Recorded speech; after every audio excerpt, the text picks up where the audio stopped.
Greetings. This is, what came to mind right now. And, you know, it's going into one certain area and teaching that, speaking of, but the works are the same in that how a lie works and trickery works is the same, the heart of the problem. But speaking on something specifically now, different than something else. And the devil doesn't love truth. There's no truth in him. And that's a foundational understanding and utterly true. There's zero truth in him. But all day long, the enemy can say and does do true words to make himself sound true and look good and sound good. When we read that there's no truth in him, it's about the reality of who and what mankind is in his actual heart. There's no truth in someone in darkness. And we read in John 3:20, Messiah is teaching a huge teaching and thing. Those that work and practice darkness and sin, they are hiding constantly and they can't go out into the light. This is such utter power and authority. It's amazing. And when we start seeing what this really is, you start seeing the Father's very word. It's like, there it is, the touching his very word and what's happening. And you see, and we talk like that, cannot come out into the light because there's understandings of what darkness is and what the heart is without the Father, deceitful, evil, and hiding. Because if they came out to the light, they would be exposed as looking bad and looking evil and sounding evil. So then you can't say what your heart really believes as a worker of darkness, even though they carnally expose themselves and have and do things, or even literally they're exposing themselves, but they don't think they are. It's a blinding, and the Father gets them like that, where even naturally, earthly, carnally, someone just exposes themselves out in the open, but they thought they were hiding pretty good. It's like just there so no one can hide. They're constantly hiding, and they do this trickery with teaching and doctrine, but for everyone practicing evil, they're already doing something literally that is literally seen as evil and exposed, but they can't see it. Or the Father blinds someone so that they're just exposed for anyone that has sight to see and reveal themselves while they think they're hiding that thing. But I wanted to get on to something more specific about what did I put for the title, light and dark, but connected to everything. This sort of Gnostic direction, belief, where people, the carnal man does not receive the things of the Spirit of the Father, the natural man, like we read. And if someone's carnal and an enemy, they're a worker of darkness. And if someone's carnal, the natural man, without the Father in him, he's not spiritual at all. So then the way he needs to make himself sound spiritual is sounding and looking good. And then these divisions are all attacking and divided. One person saying what they look like for teaching is against what someone else is saying, which looks like something, and never speaking about anything real, because the natural man cannot see anything real. The very unseen things he might even talk about, making himself sound spiritual just by saying and implying something invisible is good. And in reality, they don't believe in anything. The spiritual things, or whatever they make it sound like they're talking about, unseen, they believe in nothingness and nothing to come. That's the heart of an enemy, because anyone that's in darkness does not and cannot believe in anything to come. They don't believe in any power. They don't believe in the Creator. But they have to make themselves sound like they do constantly, and that's the truth. And one way a carnal man can make himself sound spiritual is by practicing a lie that just does away with everything, and that's the real intention. That's what the heart really believes. One way of doing this is like the resurrection has passed already, and a bunch of things that you can't see and a bunch of things that happened has no reality, but they say it happened, and that's spiritual. And if you expose their lie, they're going to say you're carnal. What's wrong? You can't handle spiritual things. Does something invisible scare you? They're talking about themselves. That's making someone sound spiritual through lies and trickery, just for saying with words something about invisible that happened that no one sees and nothing happened at all. Now someone's spiritual. And now if something's spoken of that's against their doctrine, you're carnal. The heart literally believes that someone's spiritual just because their doctrine like does away with everything, and they just talk about something no one can see that happened already. That's one way. And that's, there's people out there that specifically talk about this and teach this and divisions about this. But the heart's no different than someone that teaches something else on the outside. They don't believe in anything. Speaking of the unbeliever and devils, they don't believe at all. They believe in what they see themselves, religion that they created. It's live for today and make more money tomorrow. And we do read something about tomorrow will be better than today. That's the heart of man inside of him. I know what that is. And anyone else that's learning and growing in Messiah, they should be starting to see what that really is. That's like the worldly, carnal ways and beliefs in the heart where tomorrow will be better. It's out of unrest. It's out of destruction. It's out of carnality. And then it's out of belief that what you do tomorrow with physical possessions, money, fame will be better than today. And that those things will make someone better. And it never does. So then you have to have that mind constantly. Tomorrow will be better than today because I trust in physical possessions and riches and love of money and what I see. But then he makes himself look spiritual with certain doctrine, and they can't reveal themselves. They cannot. They do not want anyone saying what they really believe, and the light will expose their evil deeds. Too bad what they don't want. If it's a lie, and it's evil. The definition to the carnal man of spiritual is just talking about nothingness. That's what it is to them, but it sounds kind of true because the words could be quoted from scripture, and there's some truth in that. The words are having some truth, things unseen and seen, but they don't. An enemy does not believe in anything to come, but he makes it sound like he does. That's the trick. That's a trick. And there's this like the flesh, the literal things people see. It's like that's the heart of evil. They imply it. Speaking of these specific things, if someone wants to call it like more Gnostic, whatever, who cares about the names and stuff, categories? What's going on in the heart is like implying, believing that literal flesh is the literal problem, and literal things in the literal creation we see is like the problem.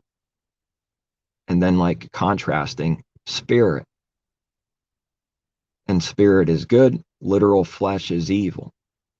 This is what I'm, seeing this thing, trying to bring it out, but they can never, once again, speak what their heart believes because they're hiding in darkness with their doctrine like that. They have to hide. They don't know what they're talking about.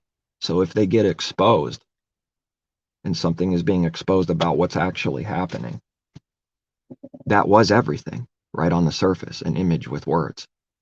There is any understanding under it in the heart. So there's nothing to do or say because they literally don't know, but they're hiding that they don't know and that they don't know what they're talking about and are blind and confused. They hide that. So if it's exposed, that was everything. That was their cover. So then someone has to viciously, with rage, defend that cover because there's nothing else except sin under it. That's it. There's no further understanding. There's no good. That is someone's cover, certain doctrines and religion and systems that people create. And there's different kinds of covers, just like people change their clothes. There's different, it's all clothes. It's all covering nakedness. And it's the exact same sin of wanting to hide sin from the Creator, from the Father, and by covering self-righteousness, creating things that's not even in His word or law, that says, now these are my rules, this is what you have to do, and if you don't do it, if you don't eat meat now, or if you eat meat now, creating this wicked thing in the heart, you're wicked now, you're carnal, basing carnality off of literal carnality. When Messiah says the flesh profits nothing, and that goes both ways. When is that a lie? When is that not true, that the flesh profits nothing by itself, the flesh? And that's what it is. The natural, the carnal, the literal things, the things people see, profit nothing by itself. But the carnal man is always doing works where the flesh profits everything, because he's not spiritual. But he has to try to sound like he is, to sell. That's what they really believe in, are doing in the heart. Oh, excuse me. So, it's a nasty thing. What is it nasty that the devil does, man? That the carnal man does. Got a good teacher from his father, the devil. And we read that directly, that Messiah's very own words, your father, the devil. With the Father's truth, that can't be said unless there's something real about that. You don't just say something and there's no reality or anything real. That's a lie and a deceiver. And when he says your father, the devil, there's something true about like a father-son relationship there. It's just already true. They have a father, but it's the devil. Right to their face, he says it. No one can, and so we bring the natural thing now to expose the stupidity of not believing and seeing this in the heart, where, like it's implied that what he's just talking about, nothing. So there's a father and son, earthly father and son, and picture it now. And someone comes by, Messiah comes by, and now tells the kid, once again, there's the earthly father and son there. Maybe the earthly father is like a little ways away. He can't hear what Messiah is saying to the son. And Messiah says to the kid, your father is the devil. His works you will do. You're like him, like father, like son. You're going to do what your father does because he's your father. And you can't say father without actually having what father really is, like a relationship, like someone to look up to, someone to where you listen what they tell you to do. Because the father's greater than the son.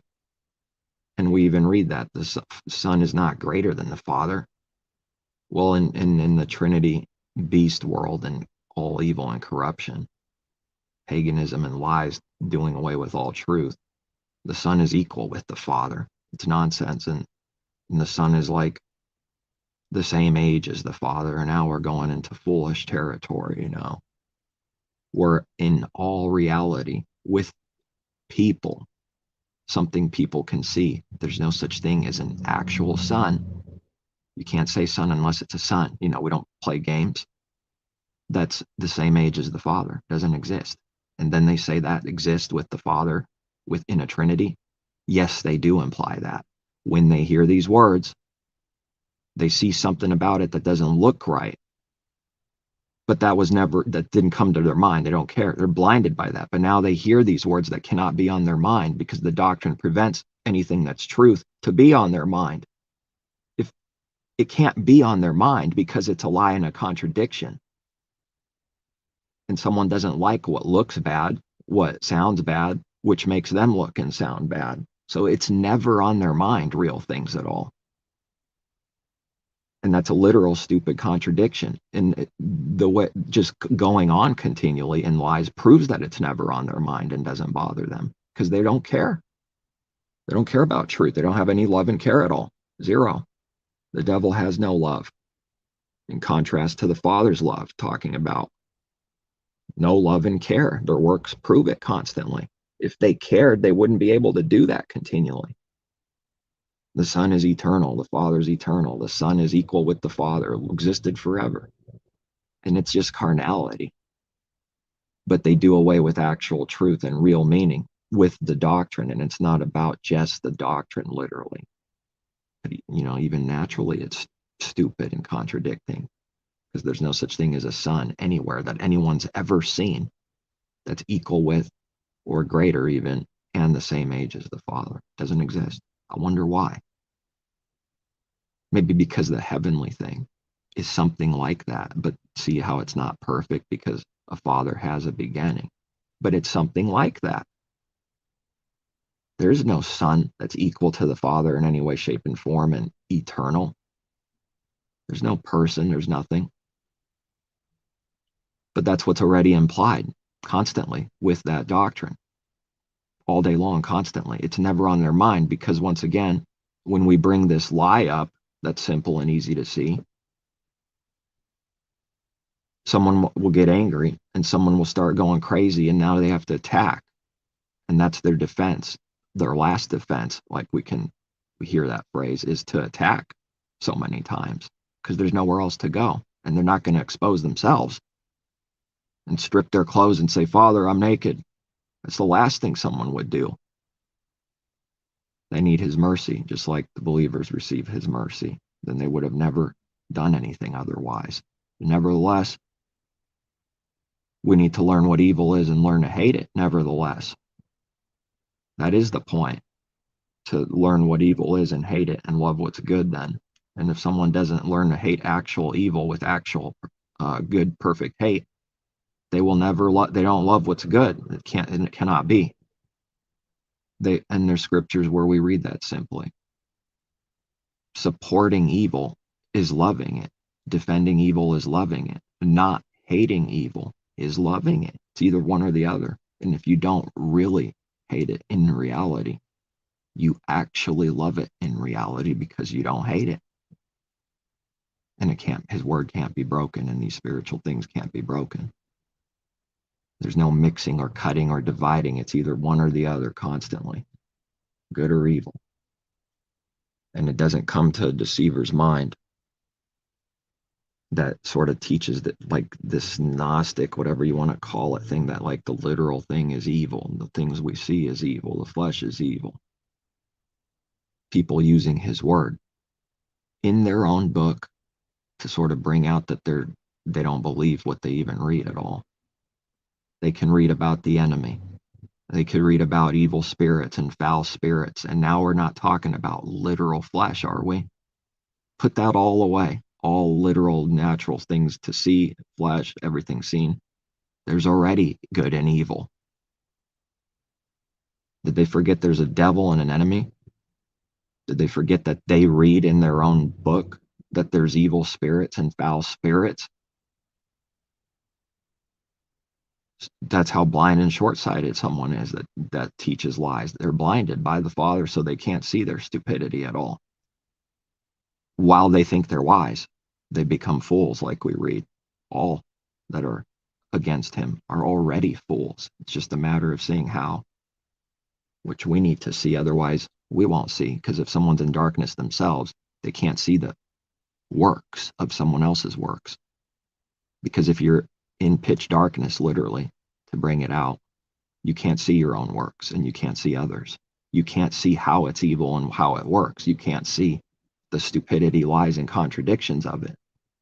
When light comes by the way, it exposes darkness. And if someone has the Father's light, the light is within them, meaning they themselves are lit, they're lit up so that we can see what we do. So we can see our own works, whether we did evil or not, and whether there's a contradiction or a lie or not. And Father gives us light. And the more light we grow, the more we see, and the more it exposes anything that's darkness.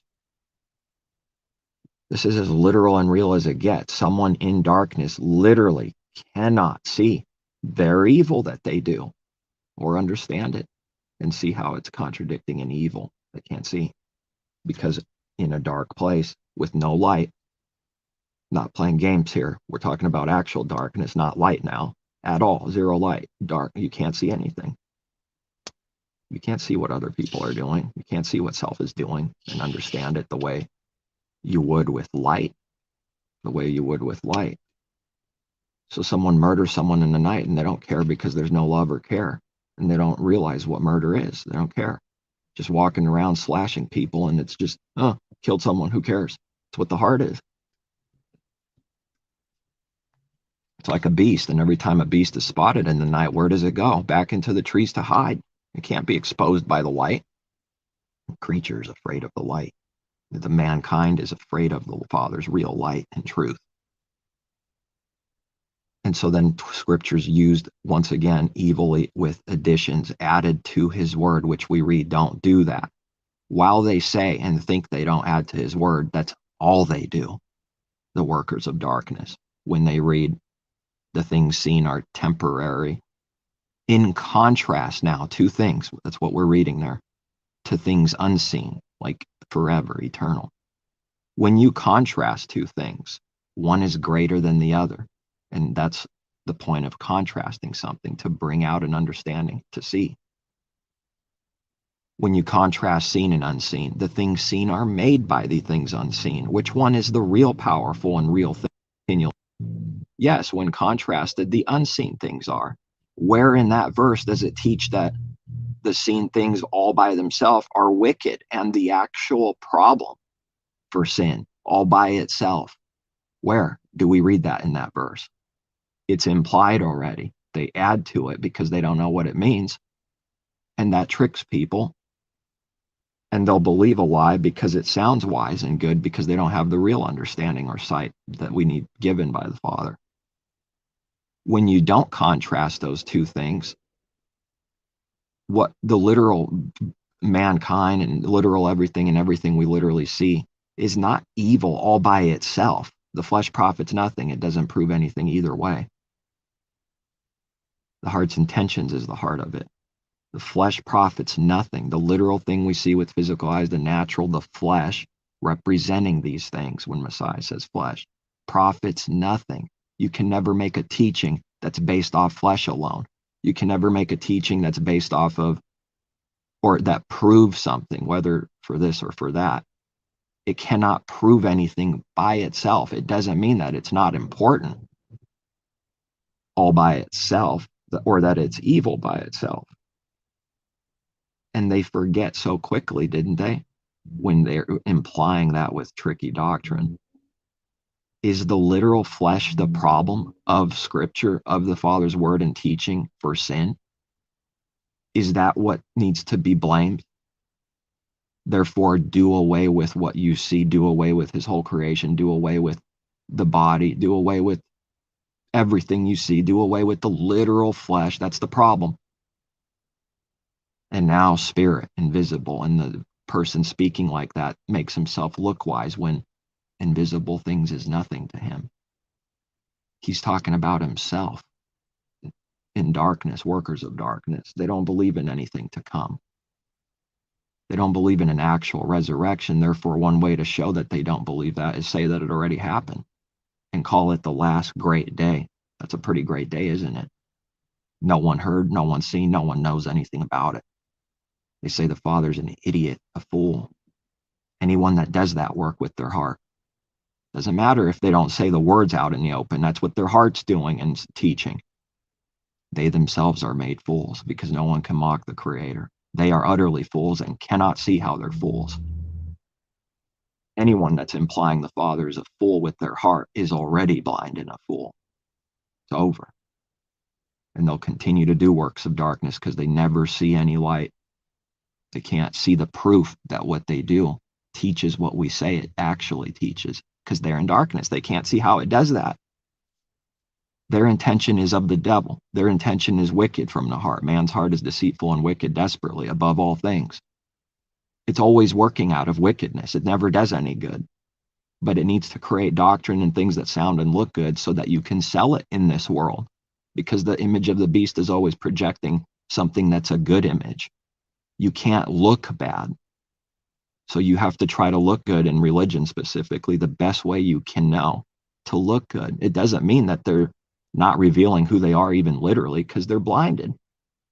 And then one devil, exposes another and says that's a liar, it's a deceiver. Because they're both blind, there's things you could see carnally that they're doing that's stupid and a lie. And one devil's offended at another sort of like literal blinding and stupidity because they have that same thing themselves. They condemn what they are. It's stupid. And Satan casts out devils, by the power of demons. That is the works of the devil, attacking his own self. And the kingdom cannot stand. It never did, spiritually. This world and the God of this world and his kingdoms cannot stand. They always attack each other. And there's even humor in it at times, because what someone says with the words often, a lot of times it's like, right, they're attacking something that's some kind of lie, but they don't understand it or care themselves, because they do exactly what they're attacking, which proves that they don't actually believe those very words they're accusing, understand them, and live the good thing. If they do it continually the rest of their life, they don't understand it. And attacking someone else in this wicked way doesn't prove you understand it. When you do the works yourself continually, never learn and see anything about it. It's just evil. It's just to attack and throw someone down. That's the only intention, is kill, steal, destroy. Spiritually, from the heart's intention, not how it looks, ever. That never proves anything. The flesh profits nothing by itself. Looking good proves nothing. Sounding good proves zero at all times. It never proves anything by itself. Because that's true, does that mean things that look like something are evil all by itself because it looks like something? No. It's just now in the contrast to real things, the higher things. The lower thing profits nothing, because it doesn't prove anything by itself, ever by itself. So then when we contrast the seen and the unseen, this is the same similar thing that's happening, where one is greater than the other, and the one that's greater in this contrast is not temporary, and it's proving the power. This is the greater thing, and even the things seen are made by things unseen. Which one's greater? Obviously the things unseen, because the things are made of the things unseen. Therefore, that's the real thing, in contrast to the temporary. Does it mean the temporary, which when you contrast it to the higher things, that is true? Does that mean that the things seen are wicked by themselves? Does that mean they will never exist and just disappear forever? Where is that teaching? In all of Scripture, they add to it, because they don't understand the contrast and what it brings out spiritually. Therefore, it must be some kind of addition. If you don't see the understanding, you have to add or take away some kind of carnal thing and put it on his word, which is a lie and a deceiver. The people that do that, that teach lies continually, they never ask the Father for truth or understanding. If they truly did from the heart, they wouldn't be continuing to do what they do continually. They would start learning truth, start doing good, the Father's very own good works. It's proof that someone has the real faith. No works, no faith, period. That does not imply now what people add. If there's no faith, no works, does not mean that man of his own power now needs to start working. That contradicts the Sabbath. They can't play games with his word. Every little lie will be exposed. Every lie is designed to be exposed by the Father's truth. It cannot be hidden with his word, not even literally. The Father's wisdom, and all his wisdom, knowing that the natural man doesn't see anything spirit and spiritual things. There is a way in his word always to confound and contradict the lie the natural man's teaching in a more natural way. That exists constantly. And And then they never answer. Then they run away because, oops, got caught. And instead of saying, man, that's blind. I don't have understanding. I need to repent. I need to seek the Creator. They attack. And after the attack, they flee naked.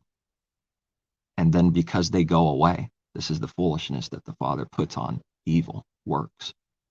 When they go away and run, they're the one fleeing, because the darkness actually, in reality, flees from the light. Light never flees from the darkness.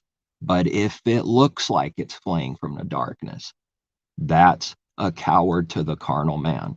Messiah running away from the Pharisees who want to kill him looks like that's a contradiction. It looks like light is running away from darkness. What's the understanding?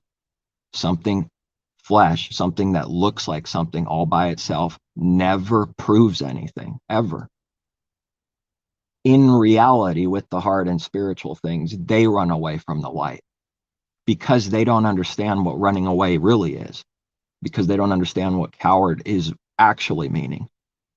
They can now say the good thing is cowardly and then make fun of someone that's walking away from evil and start calling them a coward. They're the coward for doing that. If they could see what they're doing, they call themselves cowards perfectly, because it's what they are.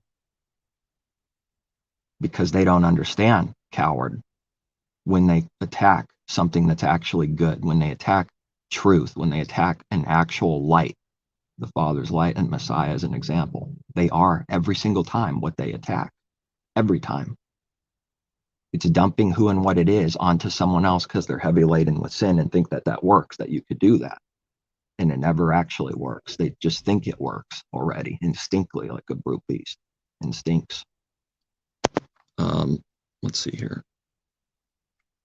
So I just wanted to bring out, and I'm not implying anything myself, but just bringing out that there's something being added here that I've seen over the years that exists out there. With this is not implying,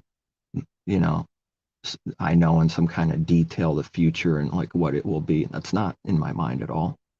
Just saying that something is true and then bringing out some additions that are lies that never meant that. That never meant, so when you, and it's like that with his commandments. If you contrast two things, the natural and the spiritual, the earthly thing's always lower than the heavenly. It doesn't mean the earthly thing's retarded and evil all by itself.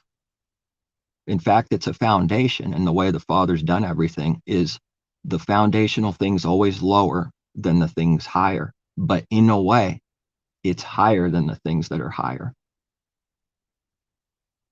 Sounds contradicting, but it's the truth. So that it balanced it's actually more important than someone would even remotely think then when they do lies like that. So the head is at the top and it's literally higher than the feet. That would be true. And it's higher. It's truth. It's literally higher. That means there's things higher about it. But the feet, in a certain understanding and way, is higher than the head because it supports all the work and loads for that head to be higher, and they can't boast and fight each other. So which one's really higher now in reality, the head or the feet? If someone can't see this thing that we're speaking of, they would say the head's higher, and now we look stupid, like we're contradicting, like we can't see the natural thing. Now it can be accused that we're literally blind and cannot see that the head's literally higher than the feet. Right after explaining it even, and acknowledging that the head's higher than the feet. And so then murder, literal murder, like Cain kills Abel, is a foundational law not to do, to bring out what sin is. It's evil. Sin is transgression of the law. So then murder is wicked. It's always evil. Just because there's a spiritual higher murder that we need to be taught by our Messiah, what is for our heart. And in contrast, that's the proof. That's the higher thing when you contrast. Now in contrast, the lower thing profits nothing by itself when you because that never proved the heart. Because because the lower thing now is contrasted to the higher, and you say it's worthless. It profits nothing. Because that's true, Does it now make the lower thing stupid and evil and have no meaning? No, because what it sounds like it makes it doesn't matter in the Father's truth. It doesn't mean anything by itself. It doesn't matter that it sounds contradicting. It doesn't matter. This is a heavy thing to get over, to learn constantly, because everything the mind does is based off of something looking and sounding, therefore it is. The exact opposite is true. The exact opposite Father's showing me is true continually, and this understanding grows itself. It has to. When we seek it, he'll grow it. Now, so because the higher thing, murder in our heart, viciousness in our heart, in contrast to the lower murder, literally murder, that literal murder it doesn't prove anything. In a way, it's worthless in that it doesn't have any profit. It doesn't prove anything for yes or for no by itself. Now someone can imply that we're saying it's okay to literally murder, and it's viciously evil. No, we didn't say that. Where do we say that? But because it sounds like it gives grounds to find a contradiction in evil that darkness is desperate to find. And then that's how like an attack and trickery is used but so many different ways. But here's one example, to bring it out. No, it doesn't mean that literal murder is okay now. It doesn't matter what it sounds like. Now, when you don't contrast the two things, murder is murder still. It's foundational. And how is it higher than the higher thing? In a way, because it's the foundational law of which everything's built on. If you take that don't murder away foundation, there is no higher don't murder. It's gone. And it's saying it's okay. There's no law that says this is a sin. Now, because it sounds like something right now, what I just did, does it mean we're under the law? Well, if it sounds like I'm teaching under the law and believe that, then it'll be accused for it. When we're under his favor, and just when we contrast that the natural lower thing doesn't prove anything by itself, it will make it sound like we're doing away with the law or attacking his word in some kind of way. It's not being done. And because someone can't see how that's not being done doesn't mean we're doing it automatically. It's not happening. And it's like this for like everything. It's so big, such an important thing to see. I see. And this is a similar thing with the seen and unseen things. It does not imply that the seen things are wicked by themselves or just will never be. It does not automatically imply that. That's all I'm bringing out there. But when you contrast something, the unseen things are the great thing, in contrast to the seen things, to bring out that's the real things. How does that make the thing seen evil by itself when it's made of the things unseen? My goodness. A devil just attacks viciously everything. Doesn't care. Zombie bit someone and now it's dead. Who cares? Keep going. And I know that doesn't sound good in this world, to sort of mock evil like that. I know what it sounds like. Therefore, it must be my heart's murderous and hates everyone with vicious murder automatically. Crazy. In fact, what's being done in the heart actually, and we can read these examples in scripture, to bring out a stronger love and care for truth, a stronger good thing, you have to sound more evil in this world. It's the only way to do it. To bring out something that's utterly true and amazing and putting it all in the Creator, the Father, that his foolishness is greater than men. The accusation is going to be what it sounds like, as an example here. And it's been done, so then he's saying what? The Father's foolish. But what's his heart actually doing, the apostle here?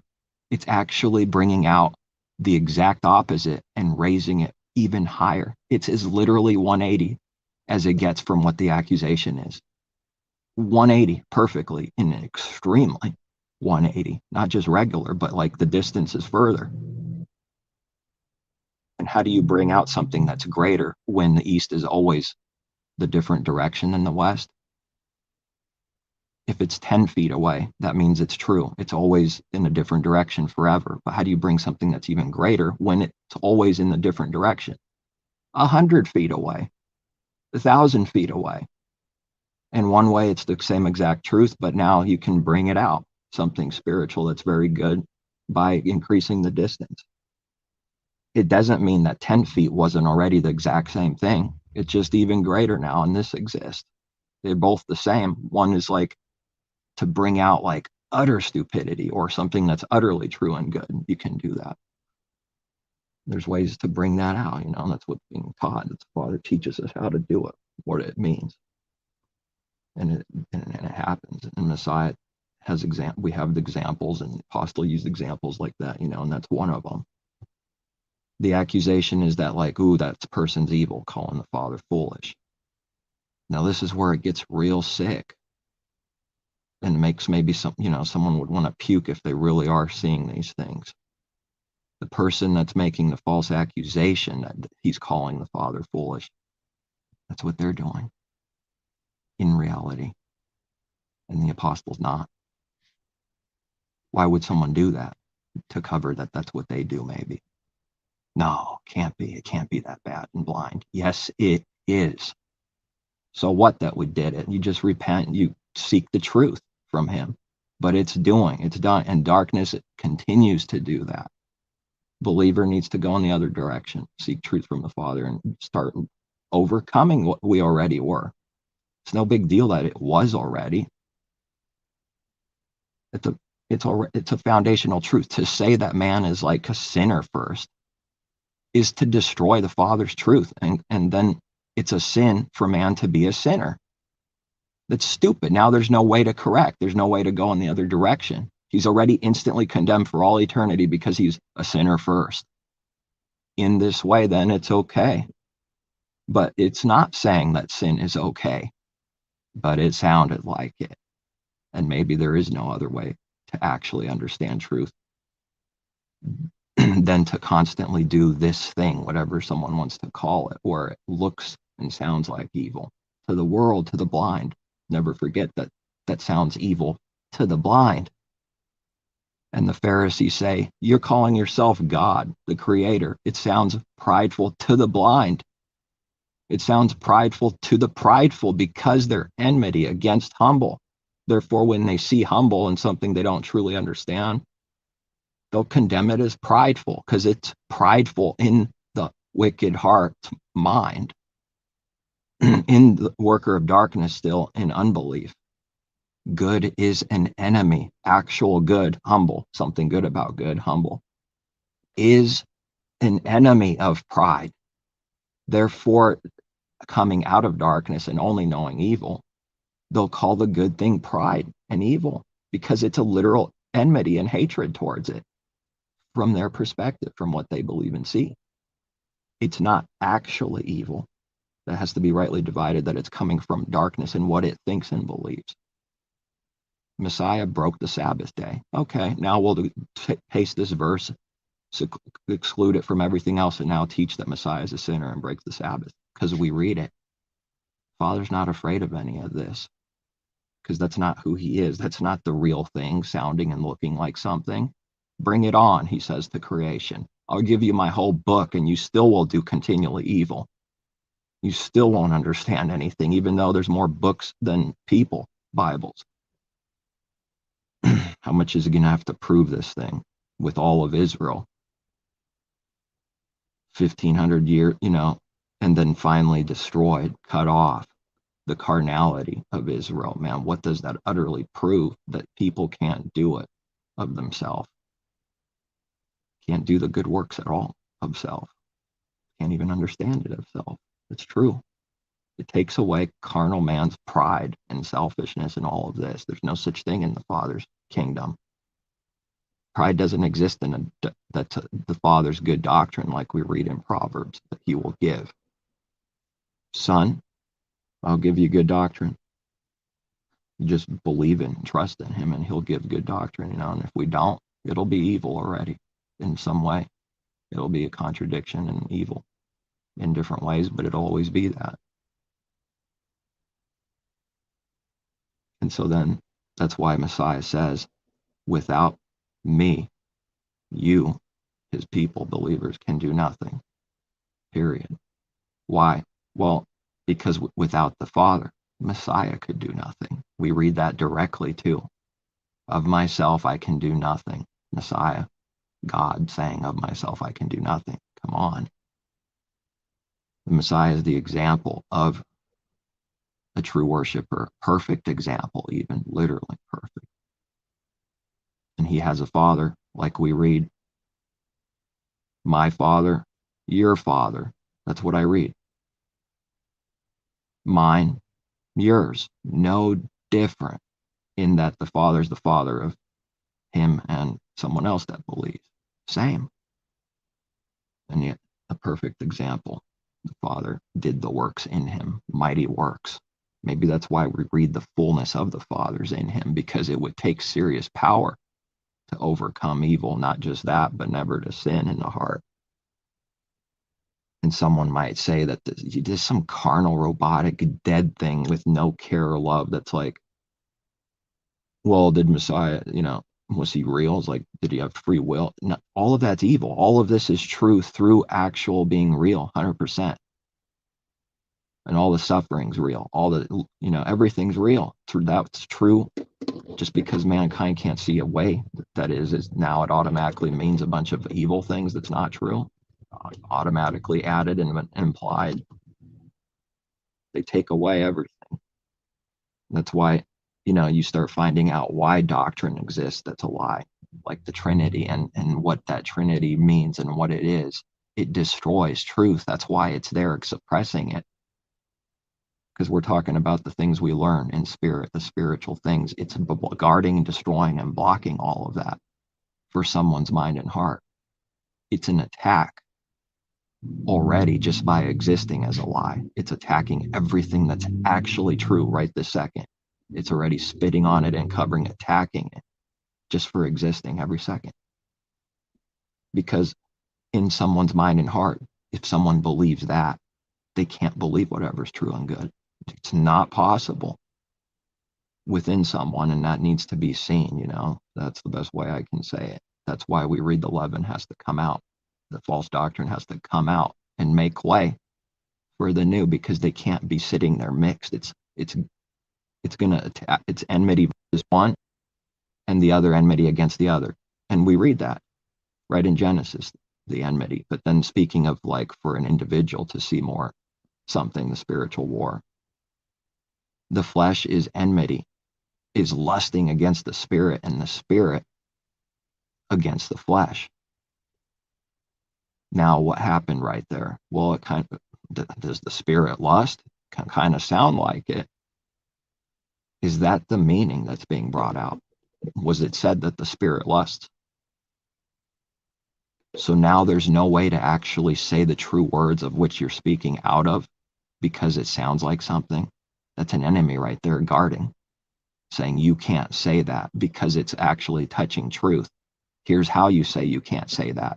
Make it sound like you're saying spirit is lustful. Therefore, you guarded the actual thing someone needs to see in their heart, that the spirit is against the flesh. And that's one example of how you guard. You stand at the door, you stand at the rock and say, you can't come. We're devils. We're guarding the rock. You can't come to Messiah. No. Get out of here, you stupid man. Rock rolls over, they're trembling, afraid. That's the reality. But as long as someone has the ability to look like something, they're strong and tough. The day is coming, wicked, where they're going to be trembling. Because we read those that tremble at his word. When? Right now, obviously, not 5 years from now, which means that when 5 years come, it's 5 years from now and it never happens. He's looking, he's searching those that tremble at his word. What does that mean? It means nothing. It means tremble. What does tremble mean? Something to be seen in spirit, but it can even manifest literally. But just to know that the literal thing is not the real thing by itself. And this is the proper fear, connected to the proper fear, and these two things don't contradict. trembling at his word. And what that really means is viciously offensive and stupid to the devil. Yes, it is. And someone can attack truth by calling it cowardly. You tremble, because all day long, the enemy's making him sound like he's tough, meaning you don't want to show an image of trembling. Therefore, actual trembling, something required that needs to be given to us from him, is wicked and cowardly and looks stupid and is stupid. You're afraid? I'm not afraid. No fear over here. How does the devil make himself sound looking, I go 150 miles per hour in my car and then we crash and die. But in that moment, it looked like there's no fear. It's not what's happening. Here's what's happening. They're in utter destruction. And you would have to pity the people in this, but we can't. There's no mercy on evil. Just because you pity and don't want destruction from the heart for an enemy and rejoice in it, it has to be said what the evil actually is and what's actually being done. But someone would like to suppress that, wouldn't they? They're in utter destruction, in the beast. They're coming to their end. And every time the end and the fullness of the beast is unleashed in someone, they even go to their literal destruction, like Judas. But that's not the understanding of destruction. And yet there's truth, to it, that this happens. It's a spiritual suicide at the very least. But then, when it's real bad, it's like a literal taking of your life through stupidity. So it's not actual no fear in this good way. It's 100% fear and cowardness inside. Otherwise, they wouldn't do something so stupid and crazy. They're on the brink of destruction, and the beast and everything about the beast within, and what man is first himself, is the exact opposite at all times spiritually from all the good things and the fruits of the Spirit from the Father. It's always the opposite, unless someone would like to say a beast. And what a beast is good works, as the Father's good works. No, it's not. So there's a way to feel and look alive that tricks mankind, because that's what they see and hear. It's alive in the beast, and the more someone's alive, the more dead they are. And the closer they become to being fully alive in the beast, the closer to their literal destruction. It's the Father's mercy that everyone doesn't just run off a cliff right now. But there's something to be seen where there's a spiritual answer and a reason on why it can look like and what's going on. If you don't see eternal life and you see the Father's life and someone doesn't have it and they don't understand it, they don't know what life is, they only are seeing life in the beast and carnality. That's why someone will say, this is shocking. I feel so alive. How many times has someone seen that where it's really alive and then they die and then a bad thing, really horrible destruction happens shortly after? How many times do they show that even in the movies? Because they don't even realize what they're doing. It's like when the Father's giving to see his truth, we see truth in everything then. They didn't do that because of truth. It's for all different blind reasons and everything, which is a whole different thing to get into. But nevertheless, I did it for the family. I did it for this. I felt so alive. It's a lie. It's all about self. That's it. That's what being more in the beast. It becomes even more selfish. It does everything out of self, from self, comparing to self, checking with self constantly, and never denying self and checking with the Father. Denying Messiah denied himself. That's such a powerful phrase. Oh, deny yourself. Let's keep reading. Then realize how huge that is, denying self, connected to everything, and everything a man is doesn't want to deny himself in the heart, doesn't want to do what that really is. But it'll sound like we're doing what if you bring out alive in the beast and talking about destruction like this? What will it sound like in this world? That we're condemning them, making fun and throwing down because it looks like it. And when someone that's in darkness, all they know and all they do is actual darkness, when they hear truth and good things and things that even expose the actual darkness, they don't like the good thing and light, the freaky thing. They don't know what it is. They hate it. So then they will put what they already are and know and understand onto the good thing and say you're condemning, because that's all they do every day. The actual evil condemning. And when someone attacks, they cannot see that that's what they do themselves, because if you're in the dark, you can't see your own works. You don't know how the works even work. This is a literal blinding. This is utter sovereignty for his truth on this from above. It means they literally can't see how it works and how they do it, you know. Father's not a liar. It means literally spiritually blind. And then the healing scriptures start making sense. Because if there was never any actual destruction and blinding to heal, then healing is a lie. You just say it to sound and look good. But no, when the Father gives us things to see and learn and grow his truth, now we can start seeing other scriptures, because now there's something to really heal. Now you're starting to see what it is that's being healed. And then that starts making sense and growing, that there is a lot to be healed, namely everything from the beginning. You know, it's all darkness.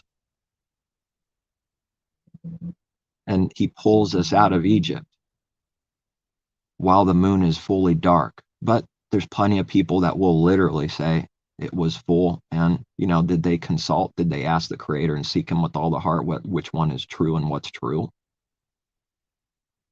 Well, whatever a lie is continually, that means they're not doing that. But they can claim the same thing to the other, you know, and this is the mess we're in this world. Everyone claiming everything. That is the reality we live in. We can't deny that everyone is saying and claiming things. And I hear from God, you know, and the false prophets do it all the time. God has me to tell you today that you need to get real rich and love money. That's a liar, because I know the spiritual thing that the Father's taught me, that's wicked. And when they say that God is telling them that, I know my Creator never does that work, ever. He never teaches anyone to love money. But that's not proof to the one doing it. It's only proof to those that see and believe in him. And you just stay away. We know they're a liar and a deceiver. Anyone that teaches that the Father does something and we discern it as evil, no, he doesn't. They're blind. You can't be doing that. How are they doing that? How are they hearing from him? The false prophets come in his name, Jeremiah. Prophets that he has not sent and has not heard from him, the true Father, the Creator. They're speaking out of their own accord, through the devil, through confusion, through pride, through self-worship.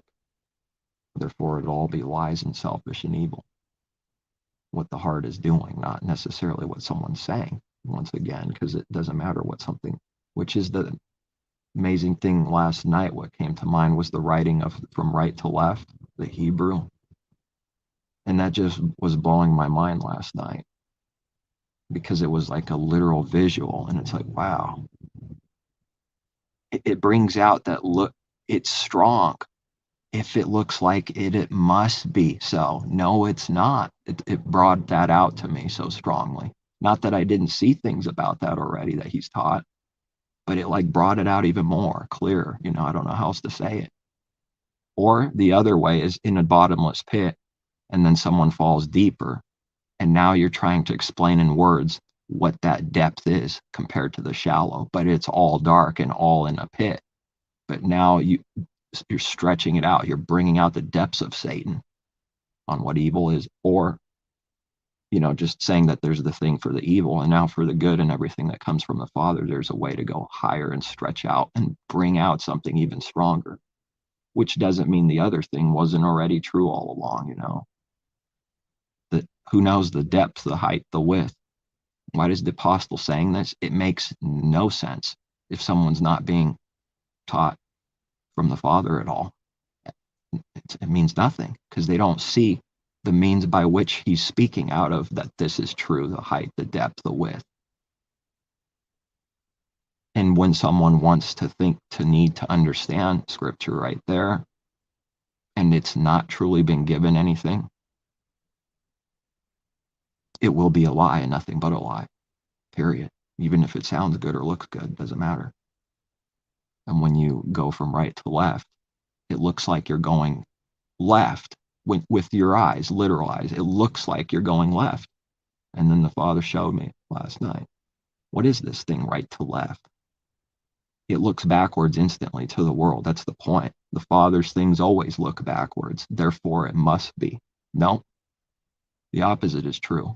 It doesn't prove anything by itself, whether for yes or no by itself, ever. Just the looks, it can't do that.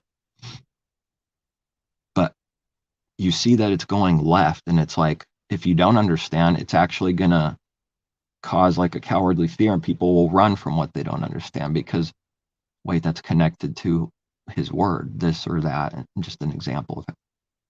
And then what they think they see is like, oh, that's not good. I'm going to look bad. His word's not true, and this is the things that we have to overcome that's in everyone. When he gives us understanding and it starts overcoming those things that were like, and it bothers you. So then you stay away from it or teach a lie and try to hide, all this evil that's done out of it instead of sitting there and saying, wait a second, I don't know. And I'll wait. Now I'll wait instead of desperately contradict his word and teach lies. That's the fruit of the devil when we don't wait. If we do any kind of sin, it will bring forth corruption. Because we read, don't act hastily. It will bring forth corruption if we actually do what hasty means and start doing hastily. It will only lead to more sin and corruption as a punishment and judgment for breaking. Don't act hastily. That's for believers to know that's true. Now we go, I don't like that. Okay, now I don't want to do that. But I don't know how exactly. Then you just ask. It doesn't matter if we don't know how. That's the point. Now when you want to do something that's real, you find out, how on earth do you even do it? I don't see a way. It must be impossible. And it literally is in our own mind. It's amazing. You don't see a way. And then boom, he makes a way. It just like appears at the proper time. It's power right there. Some serious power. That's a miracle right there. Something that doesn't exist appears. That's a constant miracle that he's giving his people seeking truth from him. That's power that the enemy doesn't believe in. Therefore, they cannot believe the healing and the things that are being given because they don't believe in miracle power, in the Father's power, in their heart.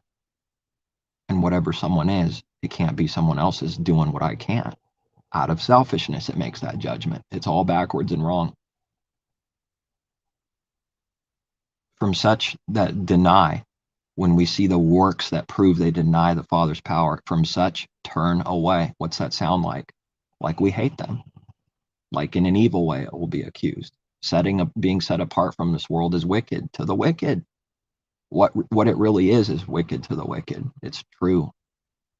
So then if we're doing the Father's will, the works will continue to prove that we're not doing what's constantly being accused of this world, because the works are proving right to their face that you can't make that accusation.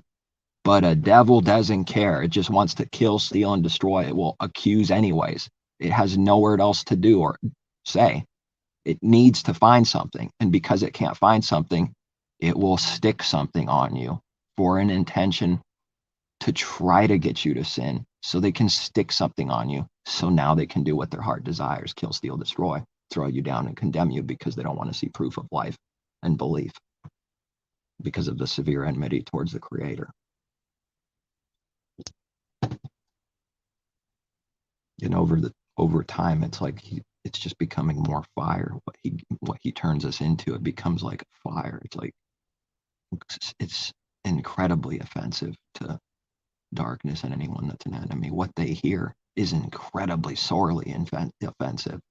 They will do what we're talking about darkness does, even though they're hearing these words. If someone's an enemy, they will come and attack. If they see the good or hear the good from any believer, they'll still do what we say they do. Proving the blinding, proving the Father's word, that it doesn't matter if you tell someone. If they're an enemy, they will want to attack, kill, steal, destroy, period. and then flee. And then at some point, someone flees and it's like over. Like there's nothing they can go over there. That's torment. That's to be exposed. So darkness flees from the light because it doesn't want to be exposed. Because it flees cowardly, darkness literally moving from the sun's light, the natural creation teaching even.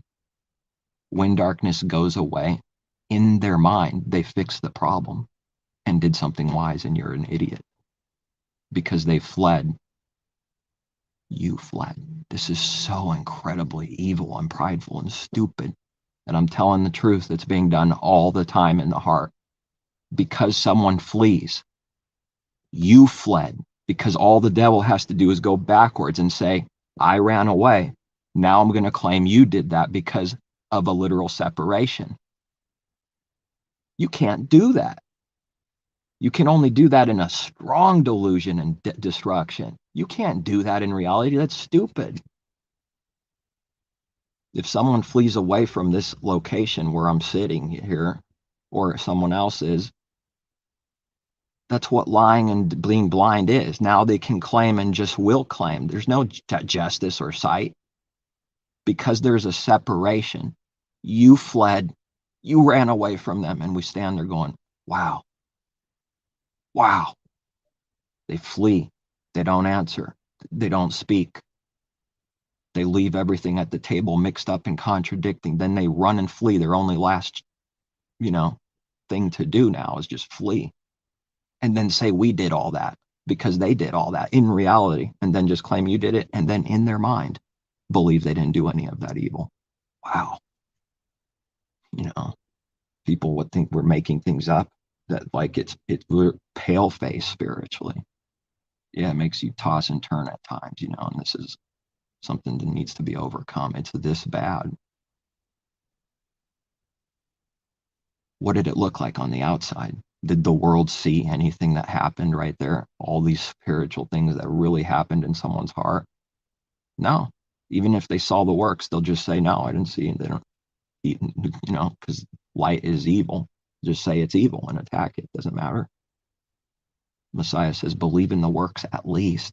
Okay, fine, don't believe in me. I mean, that's not a teaching, but to bring something out, he's saying, okay, if you don't believe in me, at the very least, believe in the works you see. Can't you at least separate that, at least, enemies? And just separate that from himself and say, look, what are the works? Judge the works. They won't do it. It's not proof to them. They don't want it to be proof. Yeah. So then to be desperately wicked and with the heart, this is what desperation looks like to the Father. You're trying to desperately stick something on someone so you could condemn them and say you're a sinner and so that you can fall. That's desperately wicked. Did they think that never meant anything? That the Father's lying when we read that? All day long, the images make the Father look like a liar. All day long, the world's already made the Father look like a liar, and there's nothing true about desperately wicked. And then they can go in church and read these things and act like they believe it, when the works are just making it look like the Father's a liar constantly. It's amazing.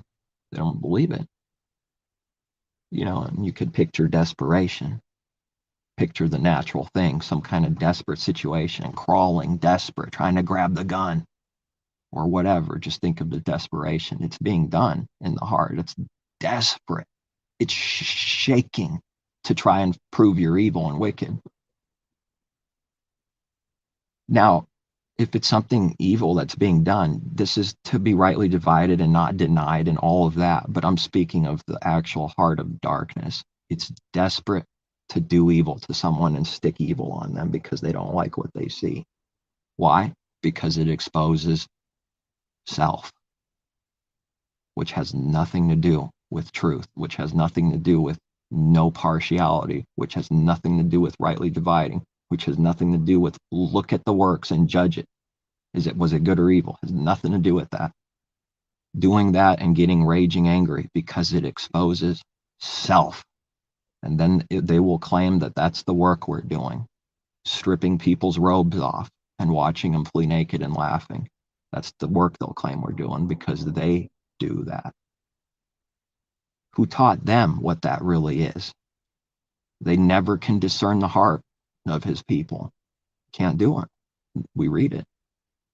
The hearts of kings are unsearchable, is unsearchable. We read that. The heart. And not just, that's the word heart there, meaning so many of these spiritual things, the thoughts and intentions, the heart of everything. The hearts can't be discerned. They're unsearchable. You could try to search it all day long, but the blind can't see it.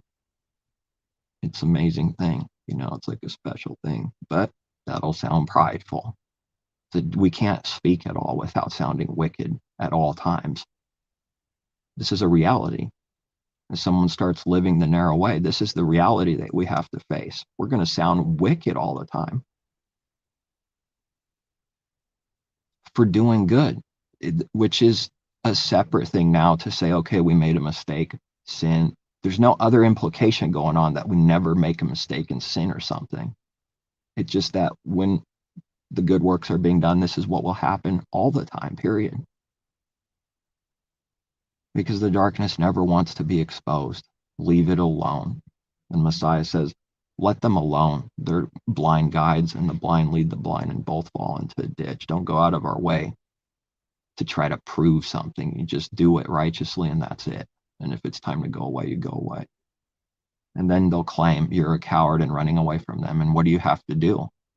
Keep going. They want you to attack so they can stick evil on you.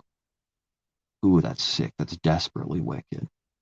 No, now, because we say it's desperately wicked, now we're what? Implying we never done it. So that's so evil, man. What do they really believe in their heart? That we can't speak truth at all. If we did it even once in the smallest way in our life, we can't now say it's evil. No wonder they want you not to talk, because they hate truth. You can't attack us, darkness, without doing exactly what they accuse. You can't talk either. Just don't forget that. Don't forget that. Apply that to self at least. Let's just say it is true what they said, just so we can get to the other thing. They're talking about themselves, and they go in religion and talk. How come they don't? Hypocrite. It only applies one way when you want it to. It never applies back. That's a God in the heart when you just create these rules. It applies both ways. But to the man attacking, it only applies to you always, and not to self. If you did some kind of sin, the guy that's accusing, what you just said to us, I'm just giving an example of like an attack. Did you sin? Did you do some kind of sin? The smallest, slightest sin? Yeah, that's obvious. Now you can't talk yourself, and you do still, and yet you do. If it's actual hypocrisy, that means there was no righteousness. That means the intention was only to hurt someone and destroy someone and make them look bad and like a liar. That's it. Now, try to remember that every day. Pretty difficult, in the midst of evil happening. But Messiah in us can overcome this thing. We can't do it of self. The good thing is always like it takes work, it takes practicing good now instead of practicing lies and loving lies like we read in Revelation. And it's something like building muscle. And the apostles, I think, saying that somewhere. If it's, let's just say the requirement is to bench 500 pounds, that's the Father's work. This is the perfect thing. How do we get to that point? You build up to it. And if you never work out at a lower, smaller thing, you'll never get to the bigger thing. That's worldly wisdom right there. When it's said by the world, it can't see what that spiritually means, which makes it sound wise. It sounds good. It sounds wise. That's it. It just sounds wise.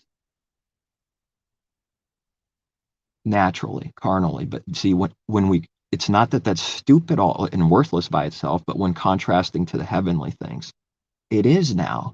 Because if you never do the heavenly thing, that means you're in constant sin in the heart.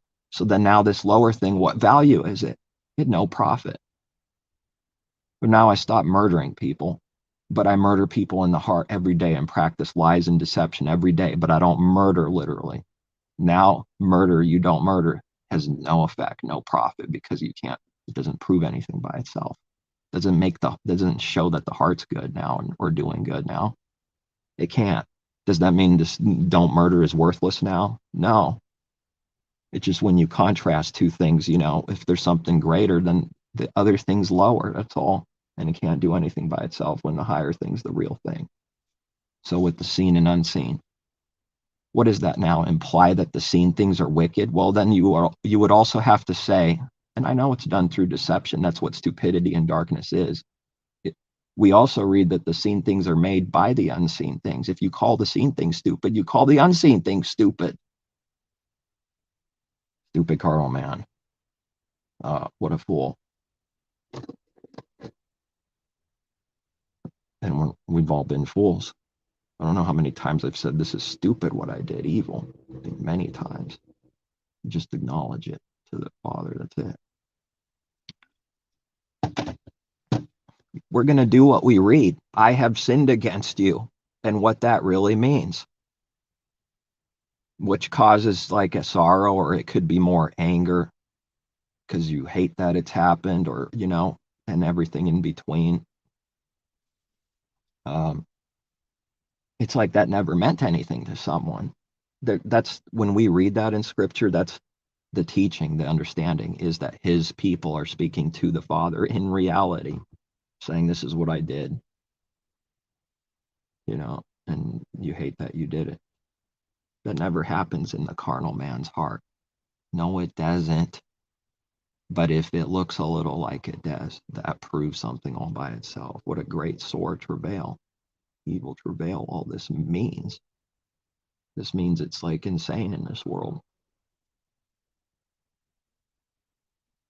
And it goes back to wanting to do the Father's will for real, and not with this comparing and looking good.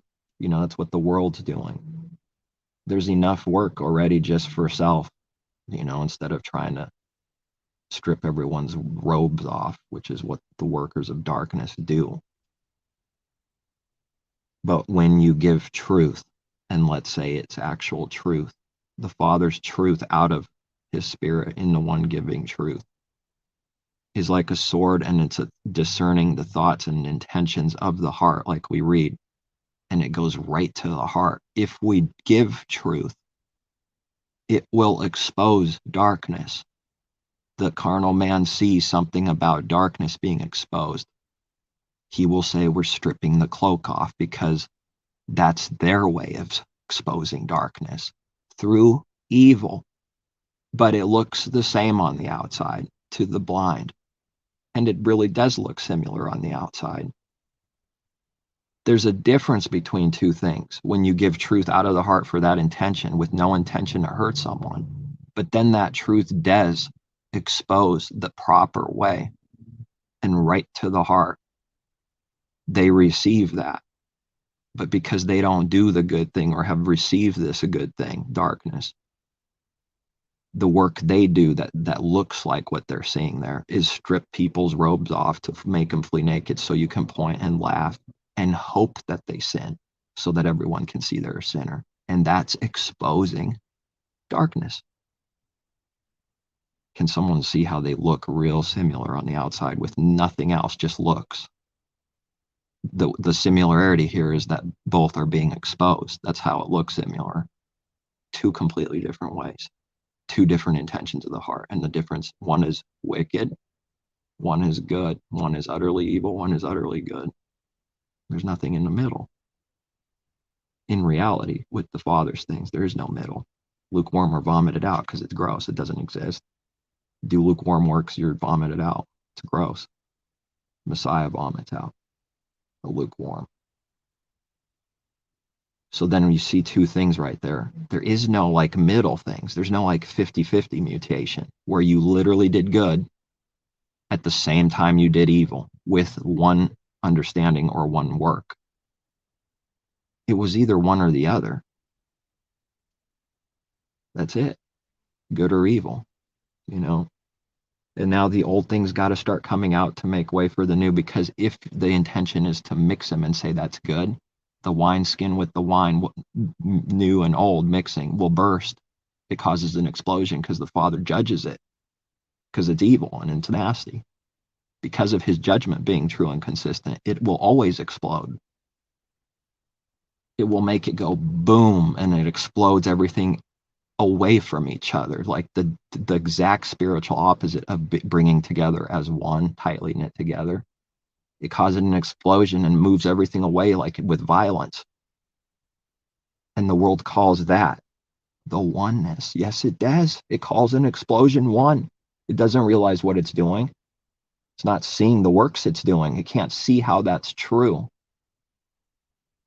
And that's why the Father's, over more recently, like really showing me something about this. And that's why the world will blow up, because they're going to try to call all of this evil and division, which is connected to the Father judging actual sin, which causes division as a punishment, and try to say and wrap it up all and say it's one good thing. It will cause an utter desolation. And the devil's looking forward to it. It's in people. It's that wicked heart inside, like, okay, if testing the Father, you shall not put him to the test, then you have to understand what this test really means. The wicked are already doing the opposite of what that means. They always like putting to the test in this evil way and scratching with the nails. What's going to happen? What if I do this? Nothing's going to happen. I kind of want it to happen, though. I want to see proof. But if they see this proof through evil, it's no proof to them. Anyways, it's a lie. But you can here's how you justify evil and want to do evil. Well, I want to see proof. If something happens, then there's proof, then I'll believe. No, that's not how it works. Father's not stupid. You can't mock him like that. But you can make it sound like that's why you want the explosion, when in reality it's only saying that so it can do the evil and the explosion. It just passed it off as a cover so it can do the evil. That's the heart. And for every evil thing in all existence, there's a way to look good doing it. That's how you do it in this world. You have to make a way to look good first.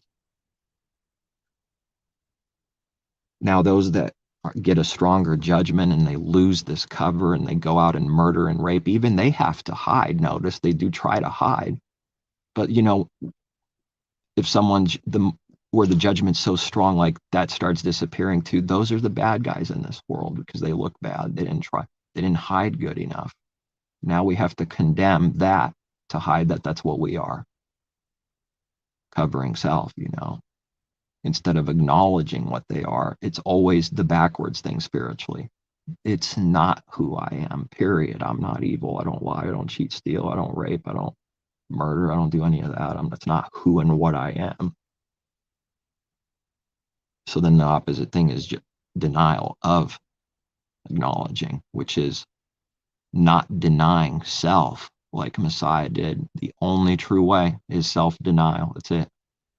It comes down to that simple.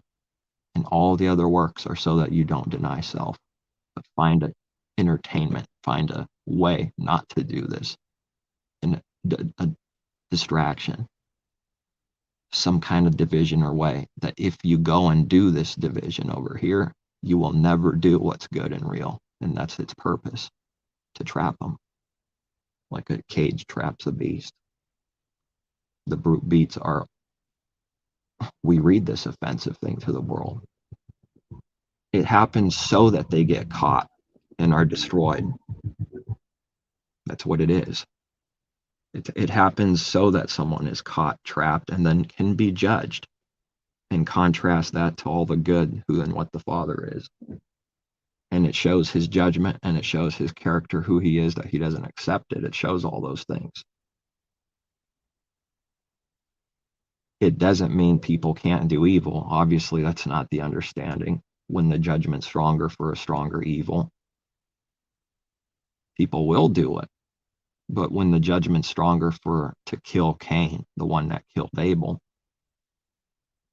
it's not that people won't do it. It's showing that the judgment's even stronger, that his disapproval is even stronger for that thing. He has nothing to do with that darkness. It shows it. Because if the judgment's even stronger, the spiritual disapproval and utter abhorrence of the evil thing is being proven with the stronger judgment against it, which is nothing to do with this means no one can kill Cain now. It doesn't mean that, but there's like a mark on everyone.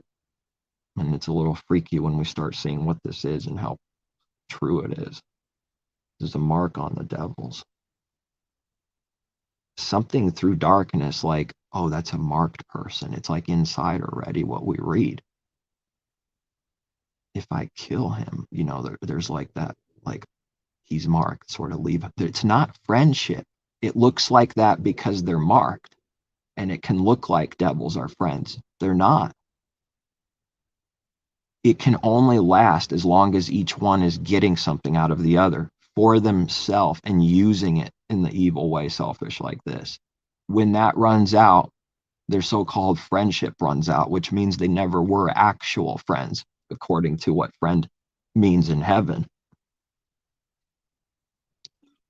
And not man's definition of friend.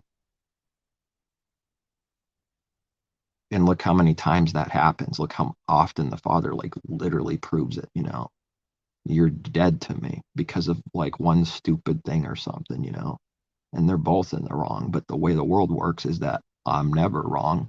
You're wrong. In reality, it's always both sides that are doing evil.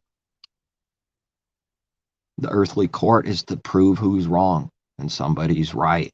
Let that be so. We let it be so. We're not. So now it's like, what? You have a better way? And if you don't have a better way, shut up. You can't speak. No, actually, the person doing that can't speak. They don't actually believe be in the world and not of it. We have nothing to do with that spiritually. Let the dead bury the dead. Let evil be do evil. Let it do what it needs to do. You seek the kingdom first. That's it. Follow Messiah. Seek the kingdom first. The nations, the Gentiles, the sinners, unbelievers, they seek all these things. We read Messiah saying they seek them with their heart. It's what they're after. When I hear someone in darkness that's obvious they're in darkness say, I didn't do it for this, I don't seek it, it's a lie. It's lying. If you don't believe that person, now you're wicked. But the only truth was righteous. That's a lie. If I believe that they're telling the truth, I would be lying and being deceived. But they get angry for you doing the good, for believing something's a lie and seeing it as a lie. They want you to what? Believe them, so that you believe a lie. Not happening. And if someone doesn't like it, too bad. There's plenty of other so-called friends they can find. Go find your friends that love you so much and then claim we hate your guts because we love truth. When in reality, they just looked at the only thing that's capable of actually loving because of the Father's love. And then you go and seek destruction in something that's void of love and call that good and friendship and love. Well, everyone has to find out, Everyone has to find out. Bad things happen. Something someone says like becomes true, which proves someone's wrong and makes them look bad. Now they have to hide that and just stay hush about it. Notice that's what people do. When bad things happen that make them look bad, they stay quiet. When good things happen, what they think is good for their image to boast, then they boast. But if the opposite thing happens, it's utter denial. It's trying its best to hide it. And a lot of times, it literally can't be hid. But that just depends on the situation and how the Father's judging. It doesn't mean it's always like this literally and it's always like that literally. It just, a lot of, the carnal man's proven like he even can't hide he can't hide it. It's amazing. And if someone does real wicked things, they can't hide from the Father. That's it. Carnal man thinks wisdom is hiding doing evil. That's the works of the devil. It's fun. It's wisdom. It's smart. Like, wow, that was smart. And one devil goes, that was pretty good. That was pretty good. And he gets shot in the head. Oh, by the way, no hard feelings. It's not personal. By the way, no hard feelings. And then the other guy's on the floor. That was pretty good. You got me. You got me. It makes it sound like they're speaking truth. No, they're not. And then the guy says, no, nothing personal, and puts a bullet in his head. Am I insane? Am I losing my mind? If you put a bullet in someone's head, it's very personal. You just murdered him with your hand. Stupid. They're lying. It was always personal. It doesn't matter. When you make yourself look good, make it sound like you're not that. Why? Because it's God. If I say these words, that means that's not what I am. When that's all they are. That's what they're driven by, the works that make them who and what they are. But if I say it real quick, that's not who I am. It's not personable. God, it's true. Okay. You can't mock the Father. Someone doing that's proof that they're dumb. The Father's already made them dumb, proving that you can't mock him. But in a delusion in their own mind, that never is like that for them. But it's a frightening thing to see. They're doing that very work because that they can't do what they just thought they did. It's utterly shameful, stupid, and contradicting and evil to just say the word real quick and then kill someone and then say, because I said it, it's not personal. I know the ways of which darkness will say it's not personal. It's all messed up in a lie. I don't care what they say. I don't listen to strangers. Listen to the only true teacher, the Father and Messiah, and as to teach, not them as believing man can actually do some kind of good and give understanding in this kind of way. But the way it works is that if we're doing good, the Father will give understanding because of a reward for hearing someone that's doing good. And it goes back and forth like that. But of himself, we don't give anything. So we don't trust the man in this way, which makes it sound like you shouldn't speak to believers or ever be with them or have nothing to do with them. Nothing to do with that. Zero. It's a spiritual thing to be seen all by itself, not to trust in man. It'll be judged as prideful. What, everyone's too good for you? On and on it goes. Could go like this for another 12 hours. It's like sick. The evil never stops. There's no bottom to it. But when, the works, the murder, the bullet in the head as a picture example, but because someone says it's not personal, or I'm not this, I didn't do it for this reason, I'm not a murderer. How many times have I heard that? I'm not a murderer. And they just murdered a bunch of people. And the guy comforting him is saying, you're not a murderer, you're a good person. It's all lies. All of it. All of it. All of it.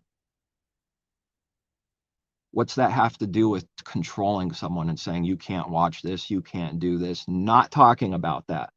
Talking about the actual sin. It's all lies. Just because it sounds good, just because someone said something, it's true, and you comfort someone. When you do that, you destroy someone in reality, not in Hollywood. In reality, if you support evil and say it's not your fault and all this BS just to sound good, just to cover all the evil, you're actually destroying them. If you tell them the truth, that is truth. You are doing good to them. Now, whether someone believes is a separate thing. We're supposed to do good works no matter what someone does to us, which is, who's doing that. But that's what we need to learn to do, because it's separate from what someone does. That proves that you're partial if we don't do that. And it proves all kinds of other evil things. You tell the truth. If someone doesn't like it, if it looks like it disturbs them, it will be accused of us doing evil when that was the only good thing to do. Too bad.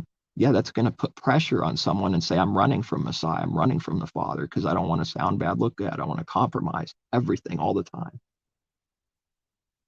That proves where your heart is then. Go do that then. We're talking about truth and actual good and not compromising. The world already does that. There's plenty of that going on. Not interested in that. Someone wants to do that so badly, they will.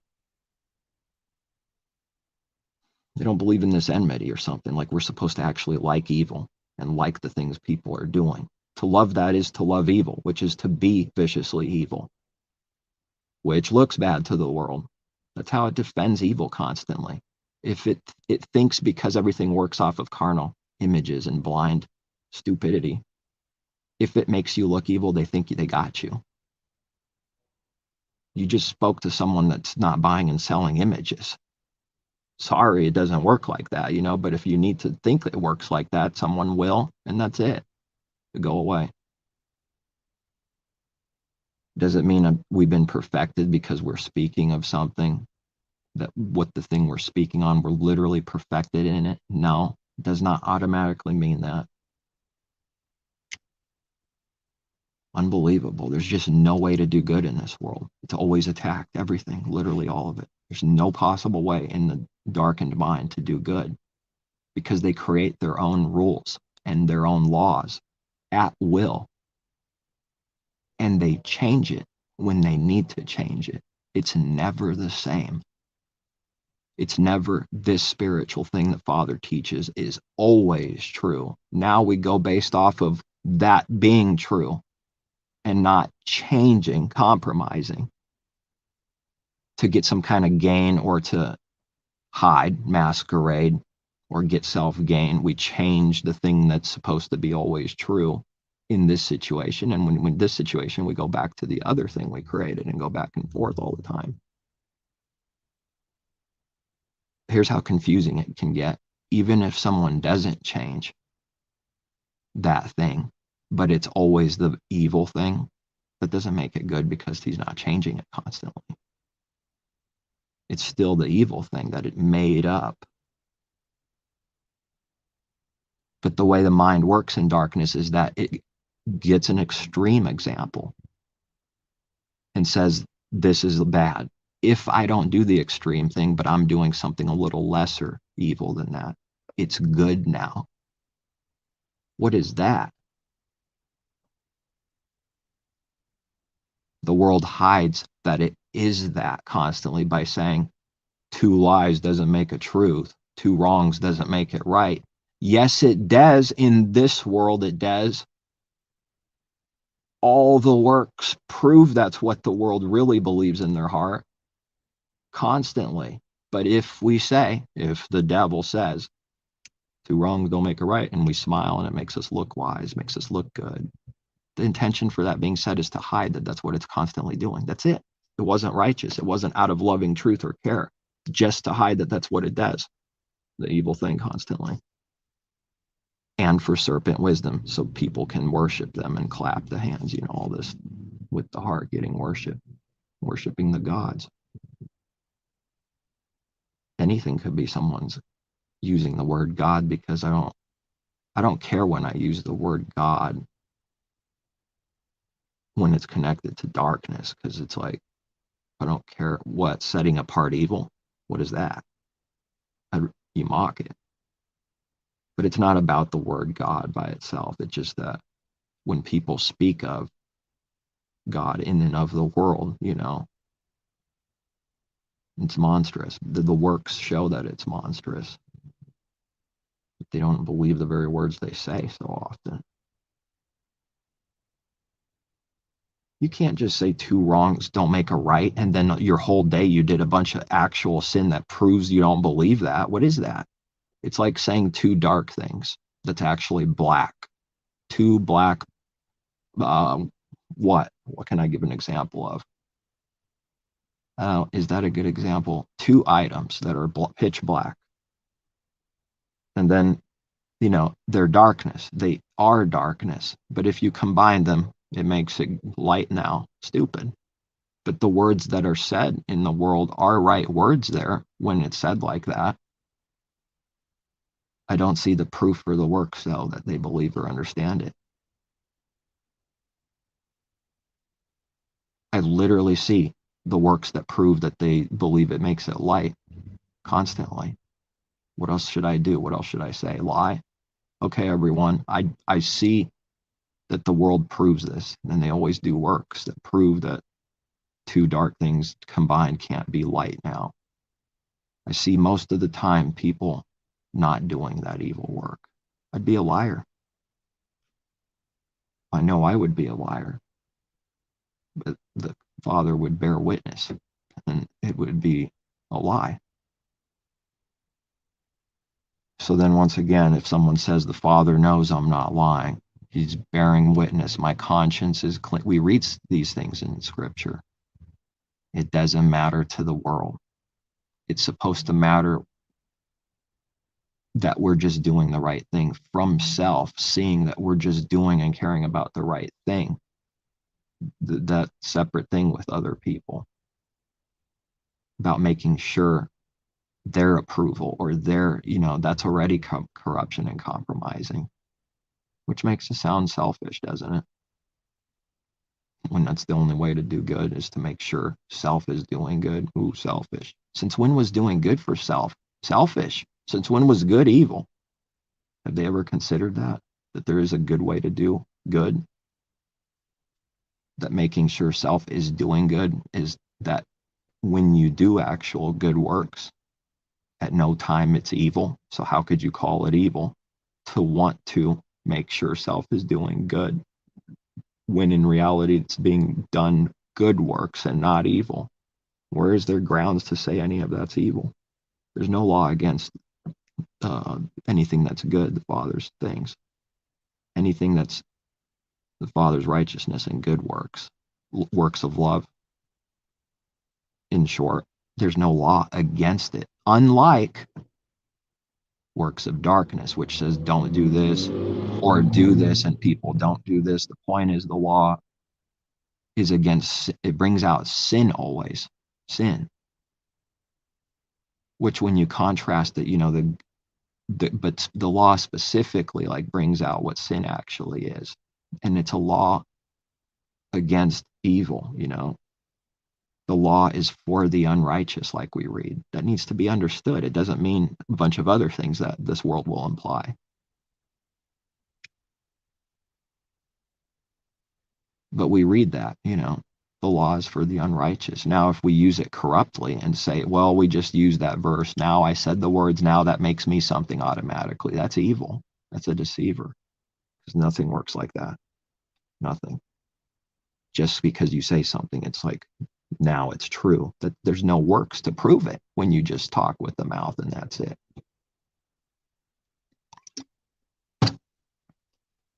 There's other understandings connected to that phrase of the law is for the unrighteous.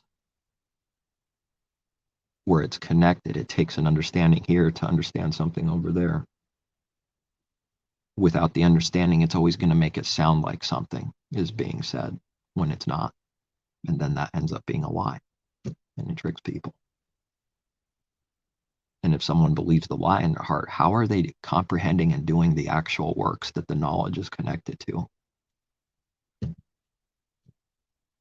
How does that work?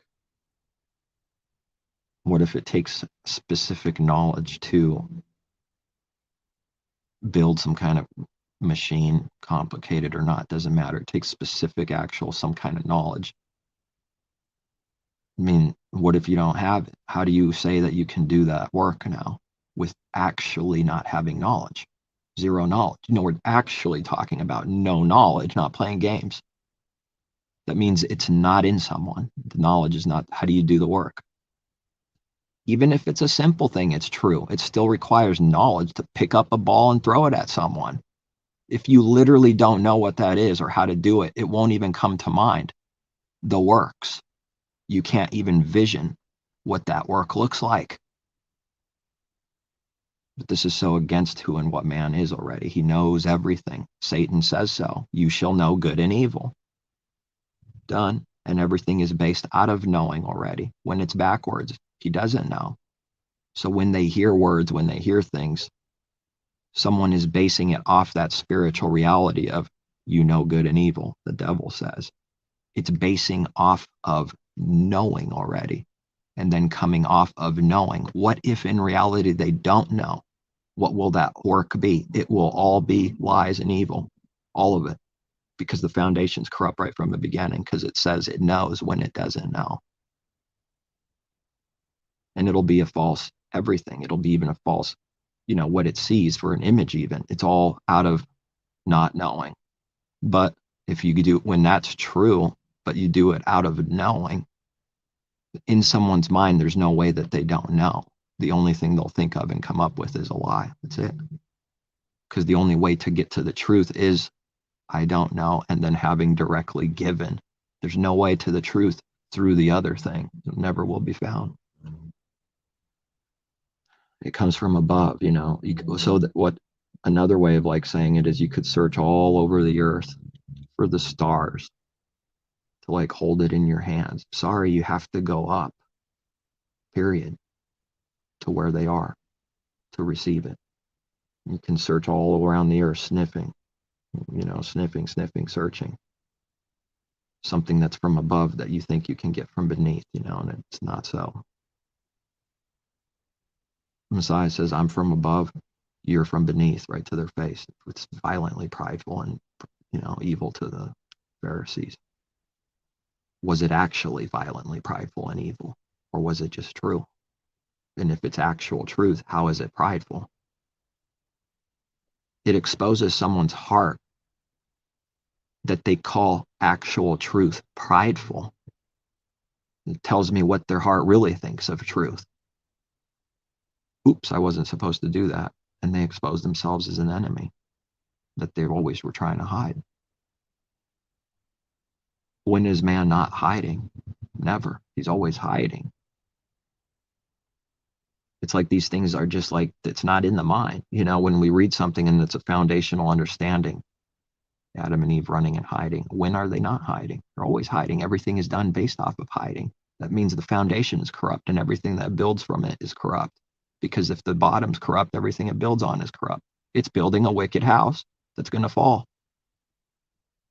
It was built just so it can fall, so it can go, you did evil, that you denied all your life.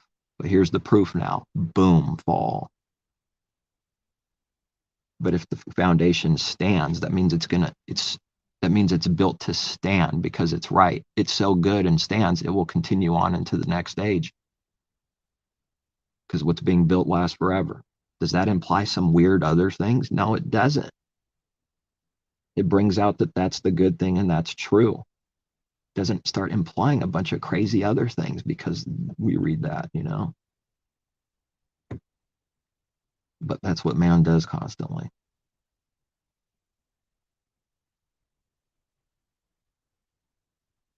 Everything contradicting to him, but he tries to say it's not. Therefore, it will be a lie. Because if it actually sounds contradicting, like his word does with the letters, to say it's not means you're lying and contradicting. Because you're trying to say that's not true and make it not true.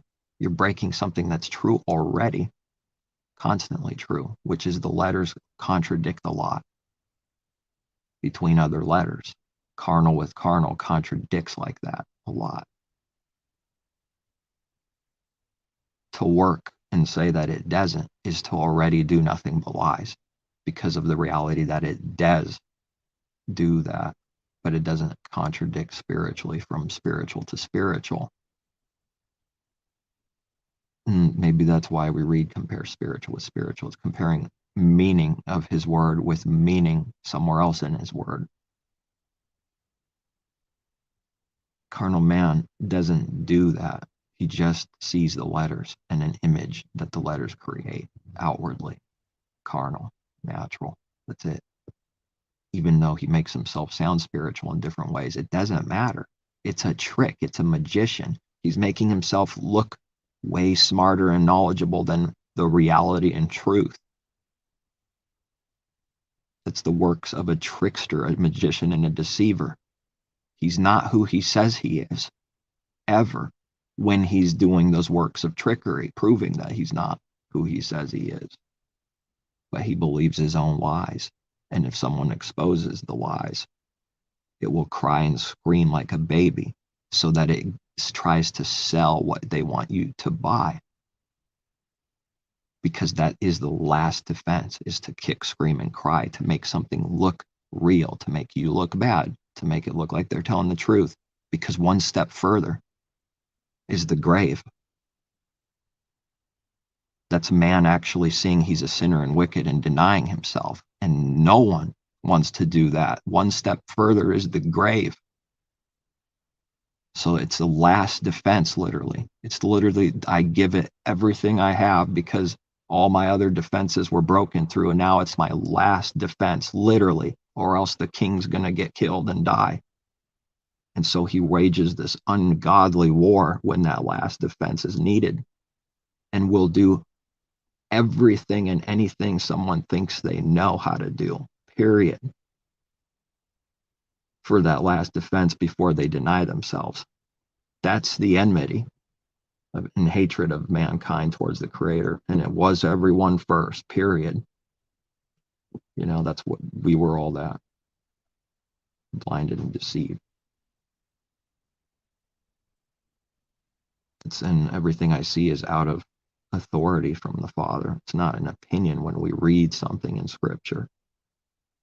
We do need to understand what it means, because that's the connection to whatever is authority and truth and utterly true. Not just the letters by themselves, but when we read, you shall be as gods, and you shall know good and evil by the devil. That's an utter statement of truth. Whatever that means is already true constantly, which is meaning that the lie is true. You know, that's how it works. Whatever the devil is saying, it's already true. The works prove that they already know of good and evil, doesn't it? How can't someone see that? But we don't know as the beginning, as the reality. As long as we say we know with the heart, the Father says, you say you know, I will count what you say, because he's real. But it's like a judgment at the same time. You say that, he knows that it's a lie, but you know, this is not man as the creator. Everything, the way everything works, has nothing to do with what carnal man thinks. You say you see, because you say that to heaven and say he sees. I will work according to what you say. But if you're lying, you're never going to be healed, because I won't heal what someone sees. That's stupid of me. That's evil of me. That's a trickster of me. I say what you do. I do what you say in this kind of way. You listen to someone. And I found out the works that he's got me to do over time is seeing this amazing thing at times. You listen to what someone says. It doesn't matter if they're lying to me and I already know it. They ask that. That's what I'm going to do, period, if I can do it. That's going to make me vulnerable to look gullible and stupid because of the judgment of them lying and not us when we do the good thing.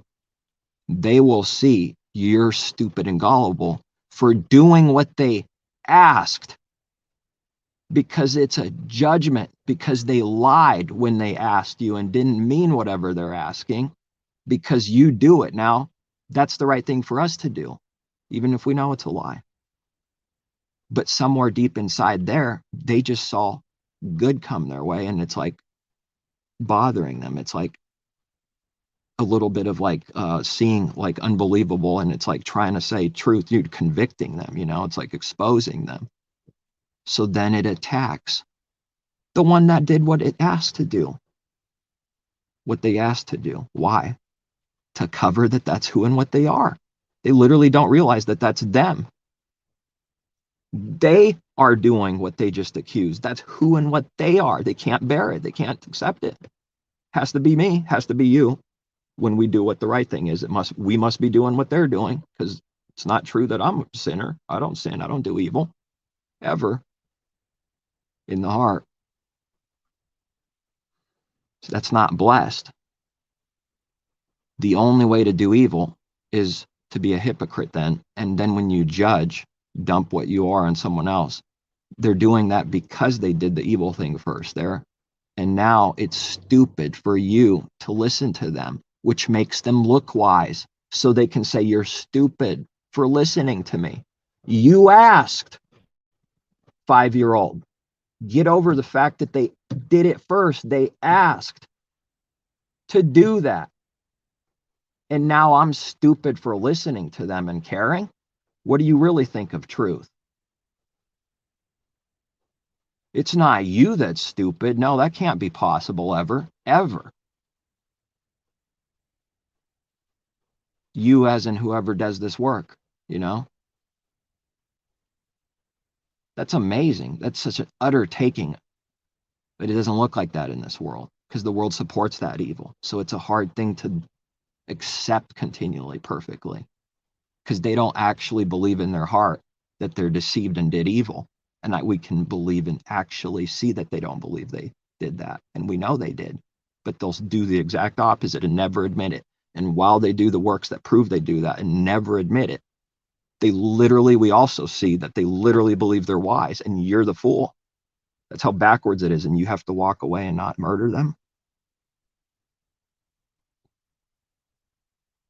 The devil's not doing good. No, they're not.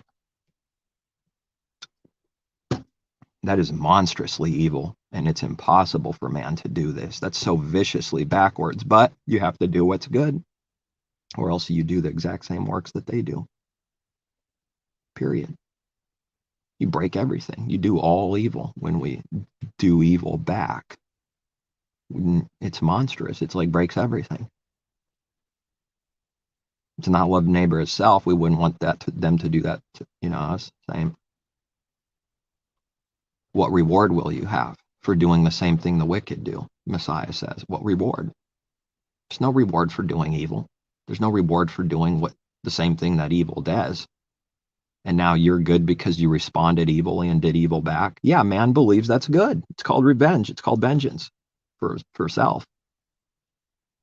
I read one verse in Proverbs. Stick it on the wall. Stick it everywhere in their house. Make it big. Explode it everywhere.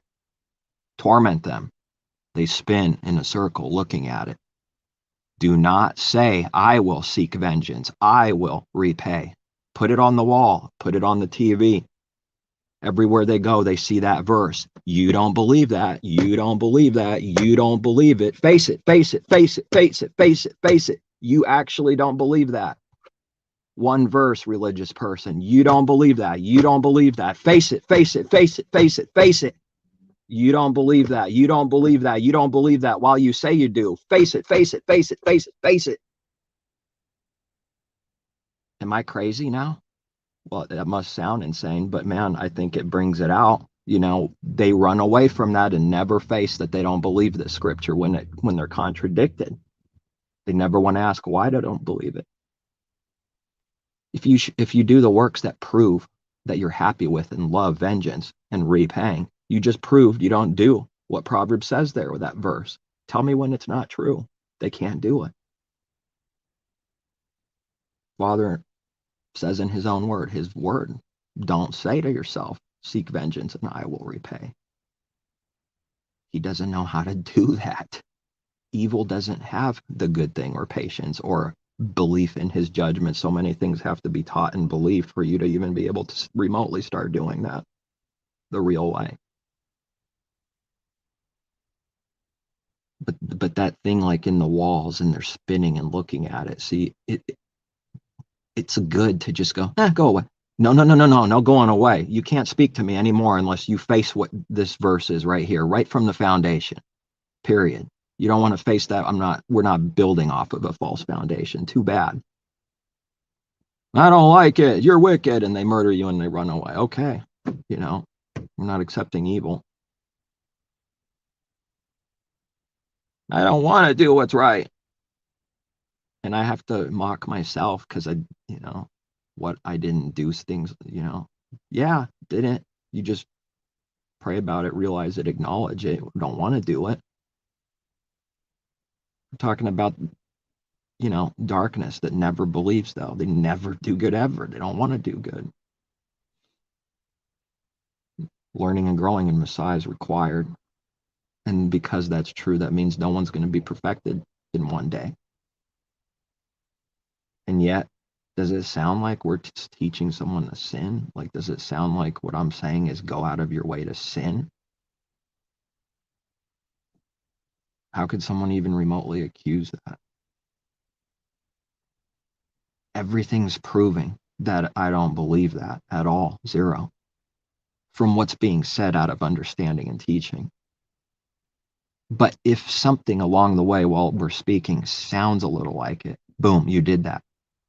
You just skipped 1,000 proofs that simply prove that always go in the direction of don't sin on purpose, don't go out of your way to do that. But now if one thing sounds a little like it, you throw away and are blind to the 1,000 for the one thing to dump all the 1,000 and say that's what you did now. That's a strong blinding. That's how they work and use his word like that. And in this world, I have lost my mind because it's like, it's mind-numbing.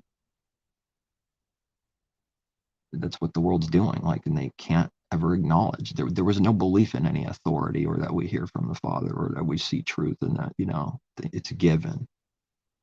The works prove there's no belief in this world that the Father can even do this.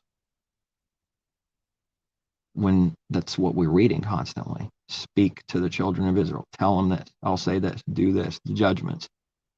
He speaks to man. It's a teaching itself that he speaks to mankind. It's like, oh, this is strange to this world. Here's the teaching in his word. The Father speaks to man that he speaks to. Yeah, it is strange and weird to this world. It is. When it's time to face reality, if that's true, that means there's someone that's actually greater than above them in reality.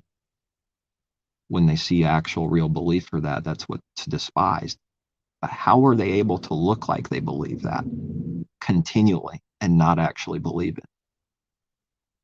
As long as darkness is around darkness, there's no one to show them what they're doing. Therefore, there's no light, and it's okay. The false prophet has no light. What he says is never fiery to the people in darkness that's listening, because there's literally no spirit of the Father and no light in him or her, in the dark one. Wherever there's no actual light, there's no literal exposing, is there? How do you, when you want to see you turn on a light, let me turn on darkness real quick. That's like the wisdom of this world. And then you say that turning on darkness is actually what light and works. That's what it does. It's what it looks like, picture of what I'm seeing spiritually.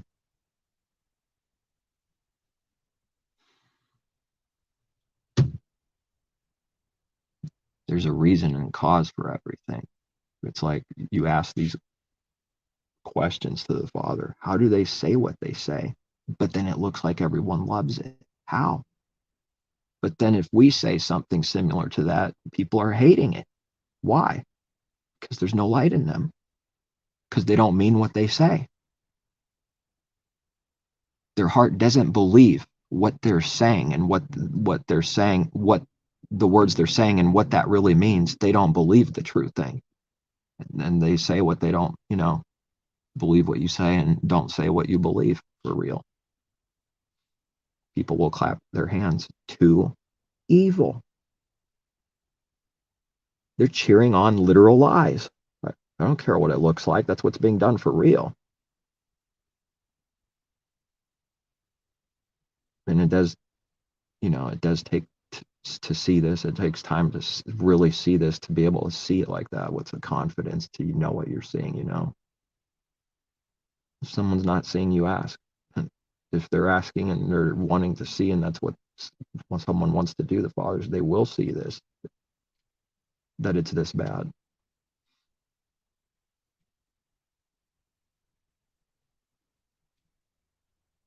Where the heavenly thing is at the top for us in the heart.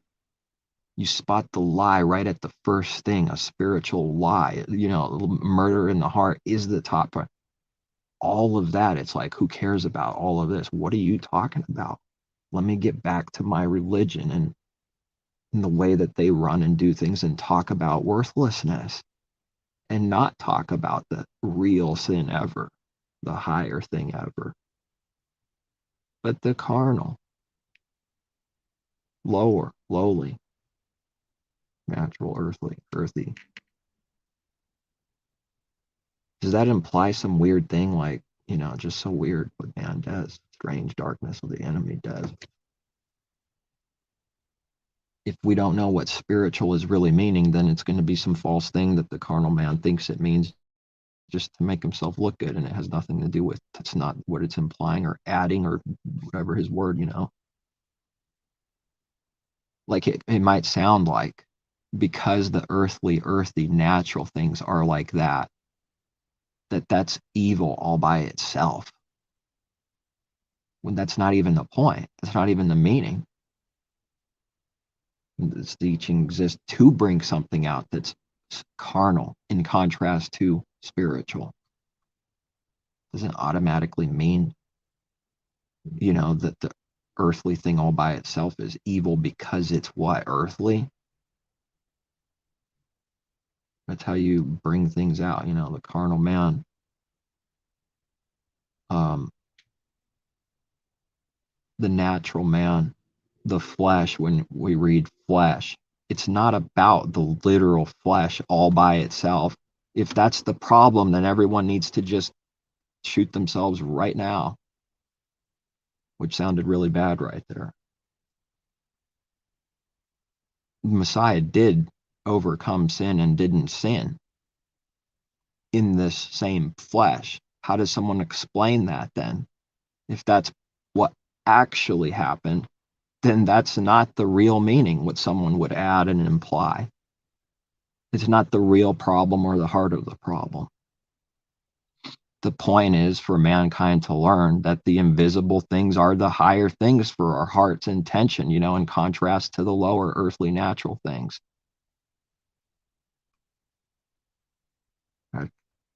To bring it out. That's the greater thing. Once again, going back full circle, I think, if you don't contrast it now, it's nothing to do with teaching, saying now the lower earthly thing is wicked by itself and that it's the problem all by itself. It's not the meaning.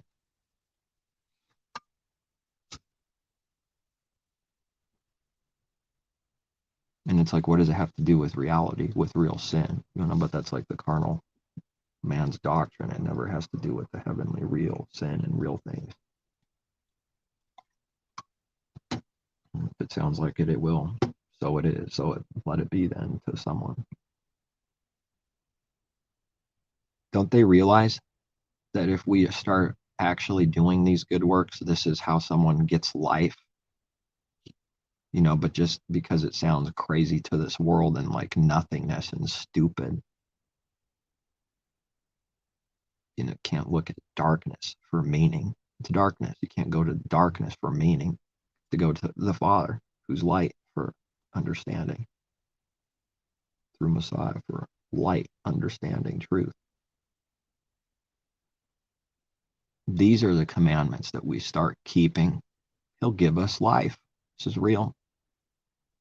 Someone's wondering why there's so much death. We're talking about the very things that we're supposed to care to start doing to get life. But someone that's in death wants to get it some other way without doing any good. They denied the only thing that can make them have life and grow and, be alive. There is no other way except denial of self in Messiah, following the Lamb and not dragging our God around with a leash. Come here, golden calf. I'm in delusion. I'm God. I'm smiling. Come here, God. Now when I need to teach people and set something up, the man's going, dragging my God might not look right. Because I'm guilty. I'm convicted deep inside. I'm in actual sin, which is always some kind of guilt because of a judgment from the Father, because he does care about all of everything. Because of this guilt now I gotta, when I speak to people, I need to place the God on somewhere up high there. Stop dragging him. Put myself under him and point to him now. And if I do that, this is real. This is what I believe. And the people see you point to the golden calf that's above. And if you do that, it's real. It means you're doing what it really means. But a few minutes earlier, he was dragging him on the road because it's worthless. Why would you actually care with the heart about something that can't walk, see, or move, just a piece of thing just dragging? But now I'm going to what? Raise them up and pretend to care? You can't care. That is the judgment. You can't care in reality. So you have to force yourself to look like you care, which is slavery. That is the prison that we read of, the spirit being in prison. It's already true. It's being in, mankind is in prison, in Egypt, in bondage, to sin, literally what they thought it wasn't real. That means you have to do it. You have to sin because of the Father's truth and his judgments and how everything else works. You have to drag your golden calf around, then you have to pretend that it's real and set it all up, which is just an image and a lie and a delusion and everything, deception. But a few minutes earlier, BSing, sort of unleashing the beast. But now when it's time, now we got to be like, we got to be acting now. How many times do they show that in the movies too? Where right before everyone's laughing, mocking, it's spitting. Now they're going to pretend they love what they're going to talk about. When the works 5 minutes earlier prove that they don't care at all. Zero. Oh man. They set up an image to make it look like the Father's judgment doesn't exist. When it's fake, it does exist, and that's fake. If sin is being done, you cannot love those that you lie to, period. There will be works that prove that. They will slip up even with their image that proves it. Even if someone's trying their best to hide it, they'll slip up literally all the time. It'll happen. Or they say something and do something they shouldn't have done out of a false foundation and evil and a lie, meaning you shouldn't have told and said who and what you really are. That was a slip up to actually kind of go towards truth and say, this is who I am. I slipped up. I shouldn't have said that. That doesn't make it good now because we say those words and say, I shouldn't have said that. There's a way man finds to be able to say that, look good, sound good, but he didn't actually repent at all. He only said that so that it sounds like he repents. If that's the intention, they didn't repent. Can anyone see any of this? I mean, this is insanity. I know people are seeing. He heals his people. He heals the blind. He heals those that can't walk. He heals those that can't speak.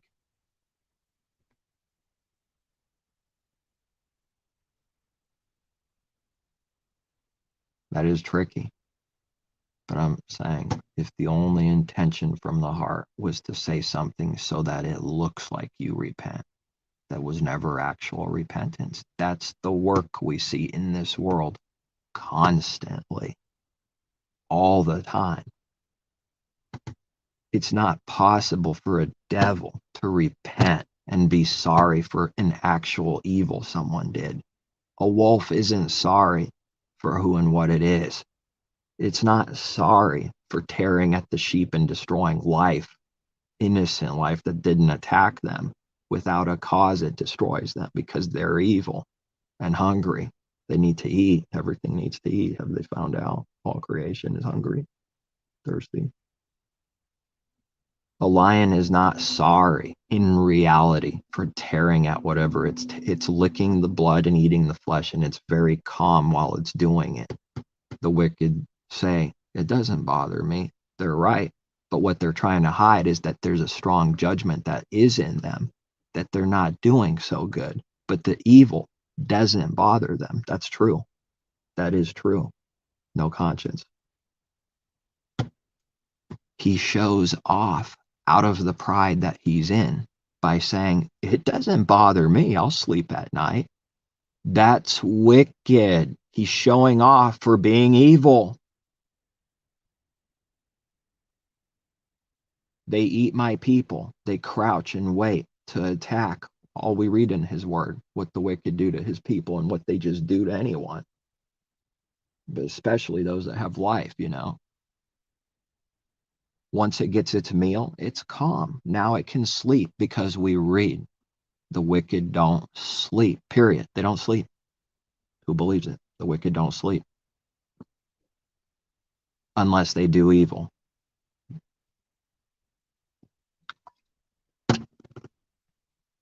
That's the full sentence there, full verse. The wicked don't sleep unless they do evil. The Father's talking about real evil, from the heart, actual evil, not an image. What's that? Actual evil. What's the opposite thing? The righteous can't sleep until they repent in their heart and do some kind of good because of any kind of evil that might have happened. That's a good thing. But the carnal man, the enemy, is afraid of that thing over there in the good, because he's always trying to look like he's perfect and doesn't sin. The other is just obvious. We sin and make mistakes, and we're acknowledging it freely, openly like that. That's offensive and makes him afraid, because he's always trying to hide that for an image. What we already know is true, where it's obvious for us. But now you go further, deeper, once something is true and obvious and we accept it and see it. Now it's like it'll torment us unless we repent, unless we do good. Doing evil takes away our sleep. Doing good takes away the wicked sleep. They never actually do it from the heart, But if you do what you don't want to do, pretend to be good and do good, but you didn't want to do it. Pharaoh let my people go. Did he do good from the bottom of his heart with intention to do good because he cares about the people? Yeah, right. He repents for pretending to be good, which allows his people to walk through for a purpose, doing something for his people, benefiting them. But the pretending to be good benefits us sometimes. That happens. It doesn't mean what they did was actually good from the heart. And then how does the Father prove that it wasn't actual good, but only a judgment, a blinding so his people can pass through? Pharaoh repents for letting them go. It was never real. He's viciously angry. What happened? Why did I do good, so-called? Is this ringing any bells for experience in life? That this happens more than people can even remotely see and know until he starts showing us. They regret something that looked good, that, it looks good. We could say it looks good, but to them that's real good. But then they regret that so-called good thing. They regret it. I should have never done this. If you do this a little bit off, someone goes, I should have never gave that person anything. When that work sets in and that happens in the heart, it proves that the only reason they gave was for themselves, to look good and raise self up. And if you do it slightly differently and not how you imagined giving, that means you never gave out of actually freely giving and what giving really is. It never happened. It gave out of selfish, which looks like giving because you hand something over, and it's counted for wicked to the Father. All the good they do it to be seen by men. We read. Powerful. All the good, the so-called good, because the devil never does actual good. All the good they do, and it's just to be seen what this good is. Things that look good, that are good in this way to the world, All the good, and we wouldn't call what looks good looking evil, but there is something to see there. All the good they do is only to be seen by men. That's why they do it. And when that's the intention, it wasn't actual good. It was wicked. It was selfish. It was for self, pointing back to self. It doesn't care about anyone else except self. It did it for self. It gives gifts. It does things so that it sees self in you. Parents see self in their kids, so that when they see that all the time, they can see self constantly. Sick. And this is the world we live in. This is what it is. When you start seeing these things, it makes you puke. All by yourself, puking in the garbage, like, I'm sick. And they don't see it. That's what makes it even more sick. They never acknowledge it and makes you puke more. It wasn't real. It's fake. It's just for self. It doesn't love anyone. It's like a tribulation all in itself. And they're vicious when good comes their way. Vicious. They prove easily and simply when we have sight to see that they despise the actual good thing. It makes them sick. What the evil makes us sick, the actual good makes them puke.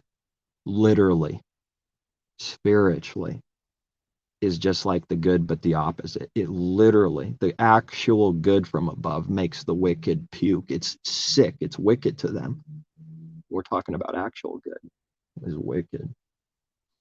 Actual love and care is disgusting to a wolf. You can't hide that, wolfy wolf. Works of love come your way that you never see. You pretend to love it, but then you butcher us with your works, proving you hate it and think it's disgusting.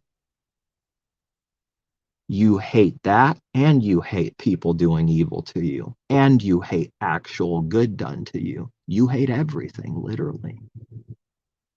You love destruction only. But you make an image that makes it look like we're lying and makes the Father's word look like a lie, and you make yourself look good with this false image that you pretend to love good. No, they don't. Wolves don't love good. As the picture, a wolf tearing a sheep life, destroying, killing, robbing life. But if it's got sheepskin over it, it walks around amongst the sheep, right? Just so it can get close, just so it can tear at them. That's it. Not because they care, or out of nosiness, trying to get inside, figure out what's going on, just so they can start destroying and scattering the sheep. That's all it's ever done. That's what they do. That's what's happening constantly. We need to just face this reality. They don't realize what they're doing. That's how strong the Father's judgment is. Someone gets in and they scatter. Someone wants to be great. They want to be the leader, and they attack and scatter. Someone comes in and they just looking for trouble, looking for disgust. They scatter the sheep. It's wicked. That's all they do. It's what they want to do. Their heart is seeking destruction while they create an image to hide that that's what they're doing every single day. I know what the real thing is and what it happens and how often it happens, and that's what's happening the most. That's why it gets very difficult to believe that there's someone not doing those works. It's extraordinarily difficult for me to believe someone's not doing that. But I don't want to deny it if I actually see it. I don't want to deny it if I actually see it. And then the difficult thing is that believers will make mistakes too. And then you have to see that difference between a wolf. You have to see the difference. It's difficult. When the work's always proved, constantly proving that it's been nothing but evil and murder and scattering over and over and over again, it does get a little hard to believe that there's any good anywhere. There is a few, then they're scattered, because that's the prophecy in all the nations.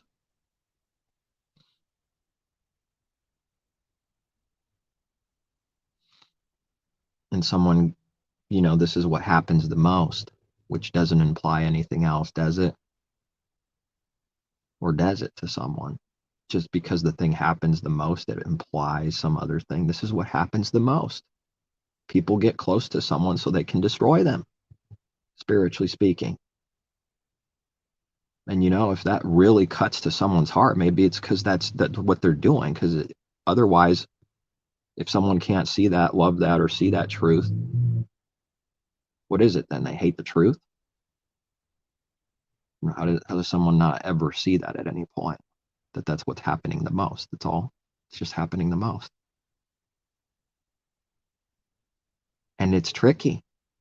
The people will go out of their way to sheepskin over the wolf, meaning like the things that they do in life is purposely blend in so they can get inside and destroy you. A warning to anyone that would ever want to try to do that.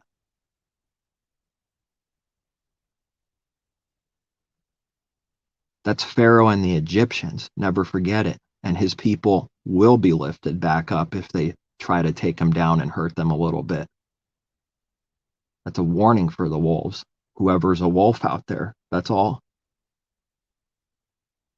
The Red Sea's coming for you in this life. Don't cry when you viciously try to murder one of his people and take their life and you lose your kid or something. It's not my call. Just don't cry, though. Don't complain. You take life, he takes life. You got a problem? Don't take life. Masquerade just so you can kill someone. Then cries when life is taken from him or her. Face the judgment, bear the guilt, Cain. Don't they believe Genesis? Or did they never believe it in reality?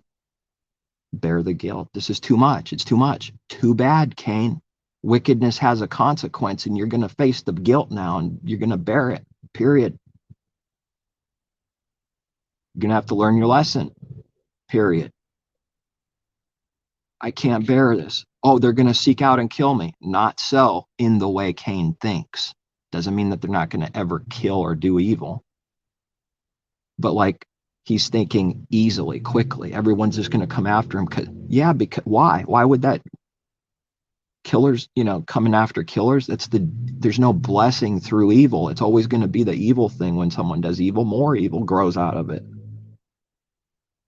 But he will put a mark on Cain so that it's not so the way he thinks that works and what's going to happen. If someone does that now, okay, you do that, you want to do that, your judgment sevenfold on what Cain did. It might cause a little bit of cowardly fear on what might happen to self. I go prison. I might get caught. I might be sentenced to death. I might go to prison for 20 years. I might have my image utterly shattered, which will future ruin my reputation and image from buying and selling and making more money. I'm a little afraid of the judgment because of selfish reasons, which is what that's supposed to do. That's why we read, not so. Sevenfold judgment. If you dare go this way, face the judgment. I'm only thinking about self and what might happen to self. Therefore, I'm restrained a little from doing what my heart wants to do. And that makes me angry. To hide that I'm in slavery and not free, I will say I have free will. And we're going to stamp free all over the world. But in reality, inside, I can't do what I really want to do, which I already did do with my heart. But that judgment, though, what if I get caught? It's going to hurt me. I don't give a crap about murdering that person. If I do, what will happen to me? Sevenfold judgment. If I'm going to be insane, I might as well be for exaggerating truth. This is amazing to me. The Father's truth is already true, just because everyone's pretending, hiding, and covering it. It's somewhere inside people, he rebukes people to their face. It's funny that I have seen. Where is this God hiding? He's a coward in the movies. Where is this God after they murder someone and do evil? There's blood sitting right below them. Literally. The full murder, full theft, full something wicked, full rape, killed someone because you choked them out. Didn't even realize you're killing them too. Where is this God hiding? What a coward. Why is he hiding from everyone? Stupid coward. What kind of evil is that? And there's blood right below them. What are you, blind? Sick? You're the coward that's hiding. You might be talking about yourself and the Creator knows it. Wicked man. You're hiding. You're the coward. Bad things happen to you because you do evil. But if you just dump it all on the Creator, that solves the self's problems. This pouring out its own folly of who and what it is. That's why we read that. And dumping it on someone else, in this case, the Creator, when, at the proper time. Every word that's coming out of the darkened mind mouth is who and what they literally are. It just needs to be seen, because if we see it, it's like, oh, I just did evil. I just contradicted. That was a little hypocrisy. And then you repent. You know, they never do. That's the point. It's like, this is what you do now. There's a way to overcome this real evil, you know.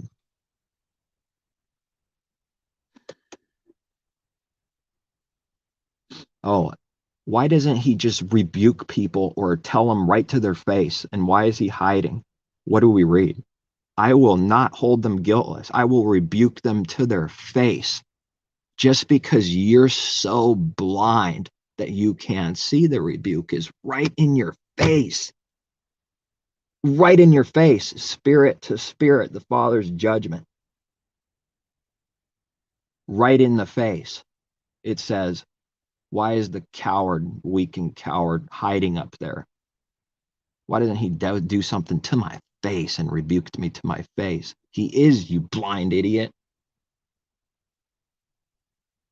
Just because someone can't see what that means and what it is, therefore he's not doing it.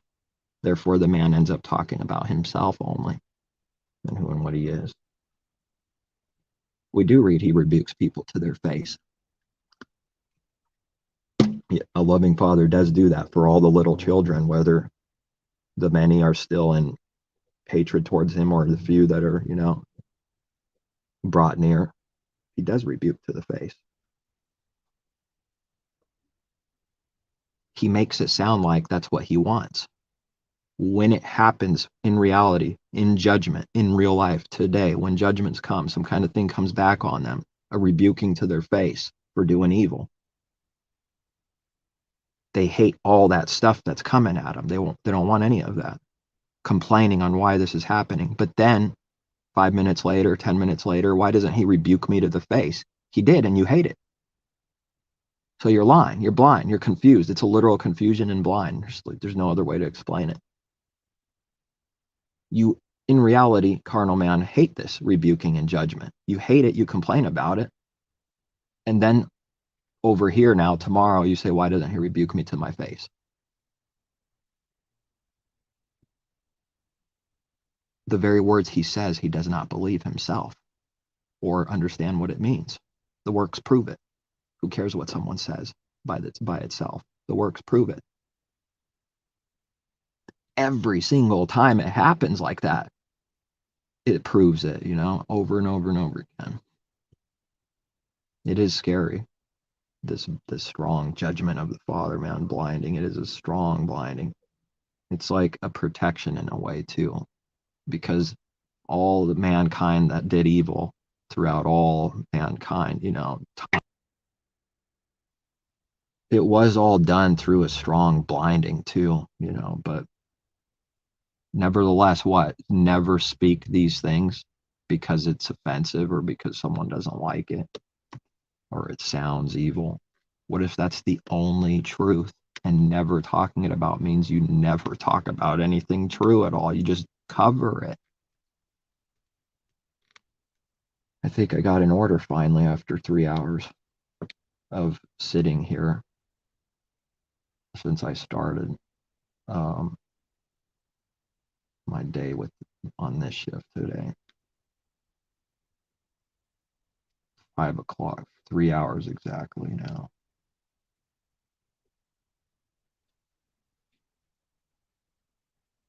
I think that's all I got anyway. I don't know. That's what's on my mind. I mean, I do know that's what's on my mind. All these things. And you're just watching, searching. The Spirit's looking, it's searching, it's watching, it's seeing what works I'm doing and what they're, you know, watching everything, all of it, to the best that whatever He's given us to see. Because if I don't see something, it's going to end up hurting self by doing evil to someone else. It will for a judgment, be a judgment back on us.